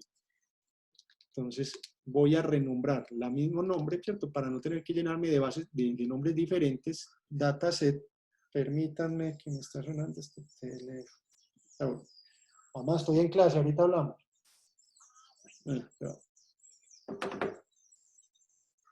Perdón, muchachos. Listo. ¿Qué me está diciendo esto? Hay muchas maneras de eliminar la columna, pero una manera, pues, como para que aprendamos cositas diferentes, es within, dentro de la base de datos, que es esta dataset que está arriba a la derecha, coma, RM es remove, remuévame, y entre paréntesis póngame el nombre de la variable que usted quiere eliminar. Listo, entonces ahí se los estoy escribiendo. Remueve la variable VailType de la base de datos. Listo. Si yo lo ejecuto, miren que arriba que tiene, vea, 23 variables. ¿Sí están viendo? Arriba a la derecha. Si yo hago eso, pues ya me tiene que aparecer 22 variables. Miren que ahí ya cambió. 22. Y si yo le digo otra vez el structure, vean que ya no aparece esa variable con 1. Vean que ya no aparece ninguna variable con un nivel, porque obviamente la eliminé. Listo. Estamos. Ahora ya tengo mi base de datos. De todas maneras, a mí me gusta tener la base de datos original, y a partir de ahí hacer cambios, modificaciones, como quieran llamarlo, preprocesamientos, escalamientos de los datos. Entonces, ahí voy teniendo dos bases de datos. La original yo siempre la llamo dataset y la otra la llamo data, un nombre más cortico. ¿Listo? Entonces, miren que esta es una fotocopia de la base de datos original. Entonces le digo, data va a ser ¿quién? El data frame, dataset. Lo corro y mire que ahí están arriba los dos. Son la misma historia. Sobre esa base de datos, data, es que yo voy a empezar a hacer modificaciones. Y me gusta hacerlo porque es que así voy comparando con respecto a lo que tenía originalmente, que realmente haya hecho las cosas bien. ¿De acuerdo? Entonces, en caso de que me haya equivocado o algo, pues vuelvo y lo repito desde acá. Listo, no tengo que volver a importar la base de datos. ¿De acuerdo? Pero esos son gustos, pues obviamente eso depende del tamaño de observaciones que uno tenga, el número de variables. Si yo voy a tener una base de datos gigantesca y voy a tener una copia de ella, imagínense el gasto de memoria que tengo. Pero como es una base de datos pequeña, pues no hay mucho lío con eso. Lo primero que hago, como es un problema de clasificación, es mirar la distribución de las clases. Entonces miren que voy a hacer varias cosas. Primero voy a hacer lo que llamo una tabla. En esa tabla, ¿qué me está haciendo? Para la variable clases me va a contar cuántos son ceros y cuántos son unos, o en este caso, cuántos son comestibles y cuántos son venenosos.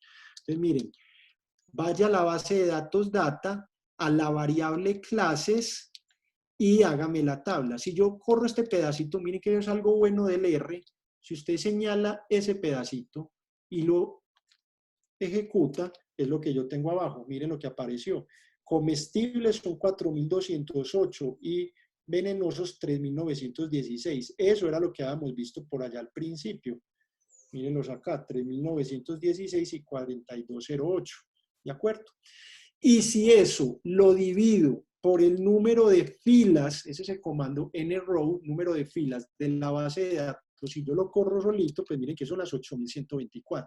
Si hago eso, cojo eso en tabla, la divido sobre el número de observaciones, lo que estoy señalizando, y lo ejecuto, pues miren que me lo está mostrando en términos ya relativos.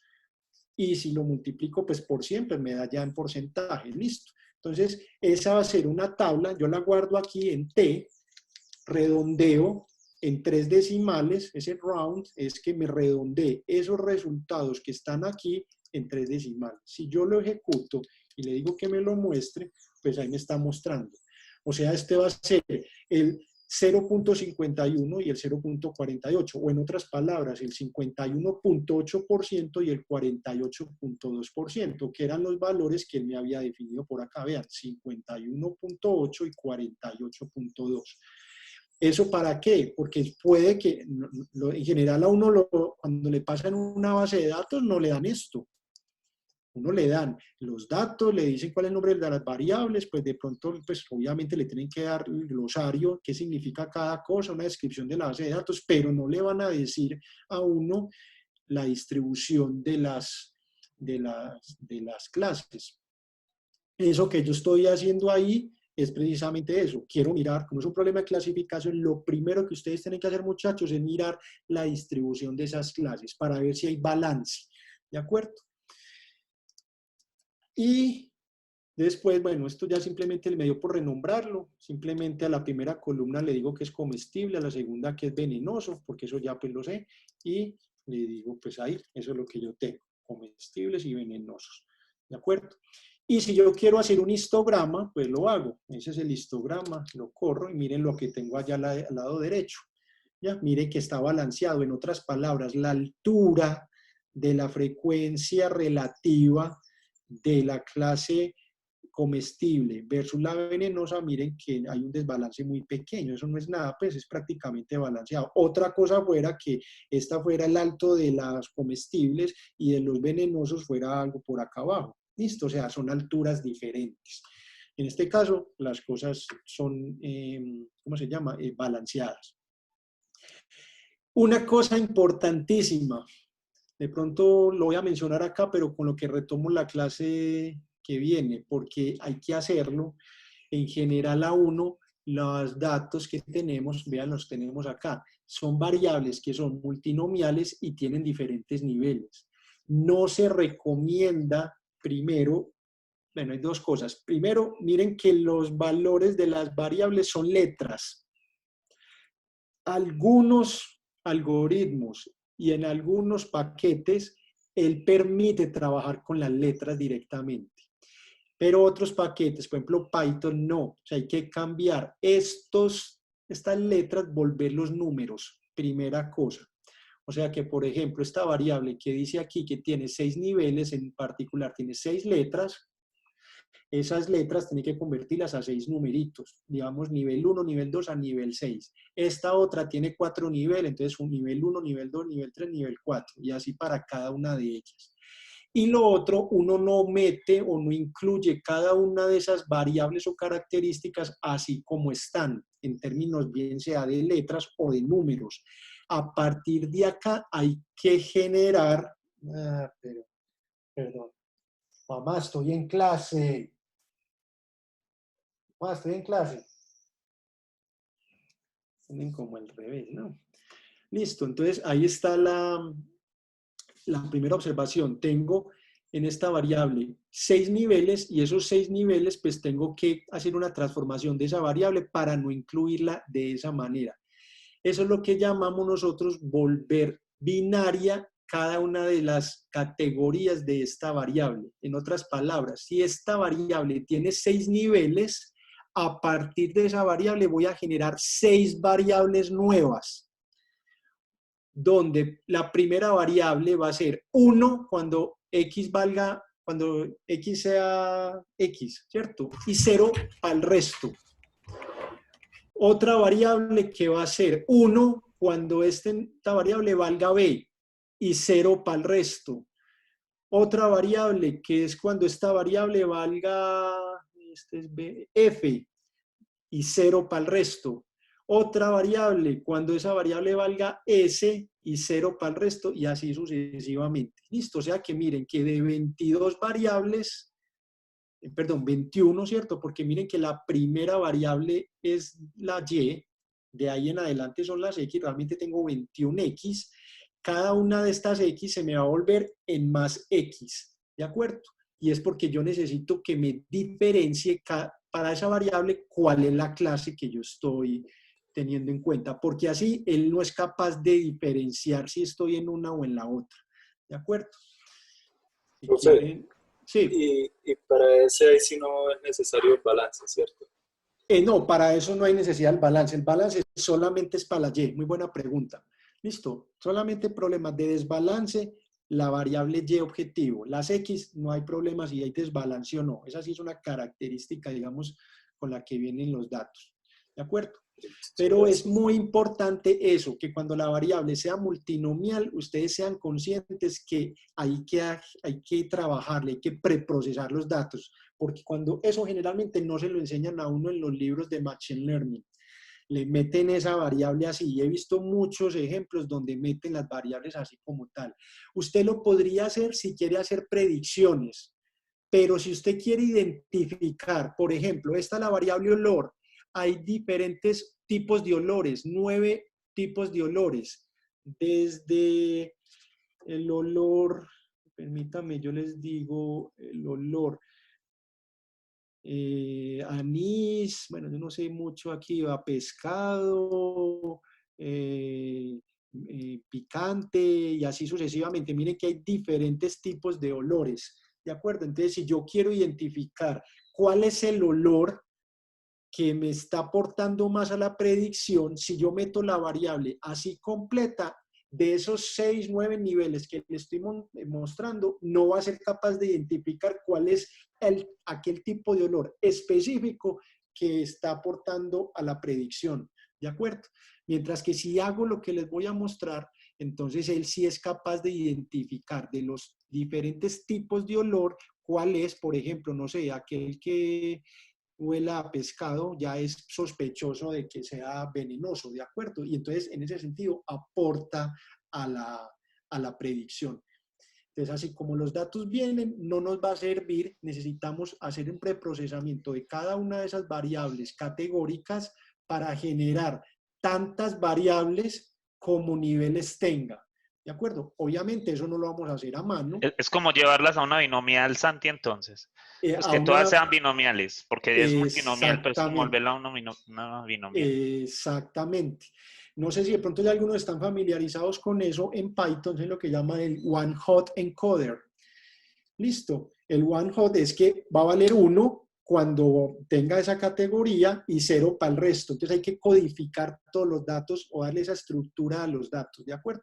Cuando lo veamos en Python lo vamos a usar, pero en este paquete en R hay diferentes formas de hacerlo, pero esta es una manera muy fácil de hacerlo. ¿Qué va a hacer?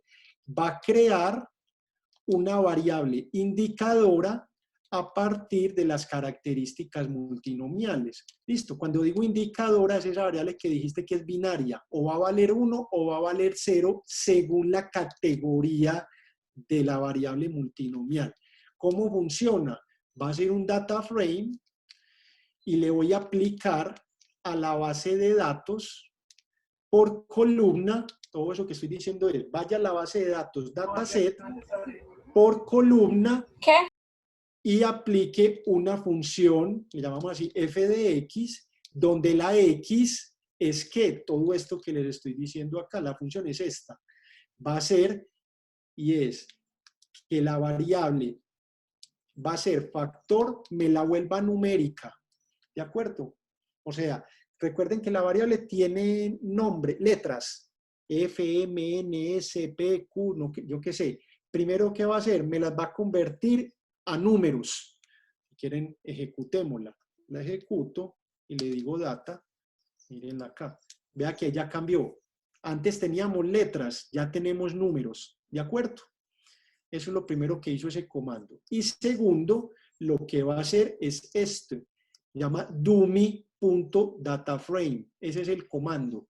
¿Dónde está esa función? En este paquete que les dije aquí a lo último, dummies. Ese es para crear precisamente esas variables indicadoras. Listo. No la he cargado. Entonces hay que ejecutarla. Ahí ya. Se me olvidó dónde venía. La ejecuto. Mire la base de datos, ¿cuántas columnas tiene? Data nomás. Tiene 22 variables. Me va a generar tantas columnas como categorías tenga cada una de las variables. Eso, si yo lo ejecuto, miren que va a quedar de 118 variables. Si voy y le digo que me la muestre, vea lo que está haciendo.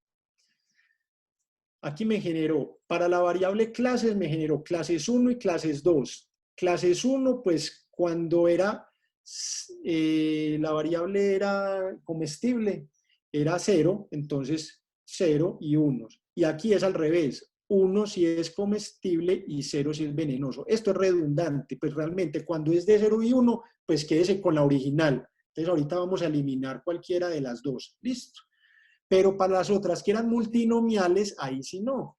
Vean todo lo que estoy haciendo acá. CapShape, ¿cuántos niveles tenía? Tenía 6 niveles. Entonces vean, a partir de ahí se generó 1, 2, 3, 4, 5, 6. Si quieren yo me voy para acá. CapShape tenía, vean, 6 niveles. Y entonces esta primera dice, si la variable era, el valor de esa variable era B, vale 1. Listo. Y 0 para el resto. Confirmémoslo, vamos para el dataset, que recuerden que el dataset no lo había cambiado para nada. El dataset me está diciendo 6 niveles.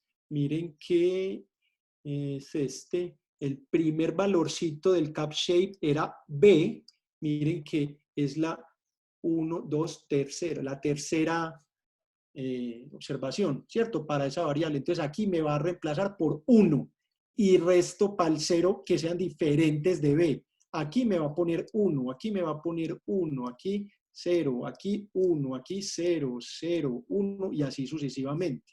Entonces miren que aquí, para que se vean, la tercera y la séptima y la octava, nomás como ejemplo. La primera, mírenla, la séptima y la octava valen 1, en efecto, y el resto son ceros. ¿Listo? Entonces, donde vean 1 es que es B. Lo mismo después para la segunda letra. Esa segunda letra era ¿cuál? Era...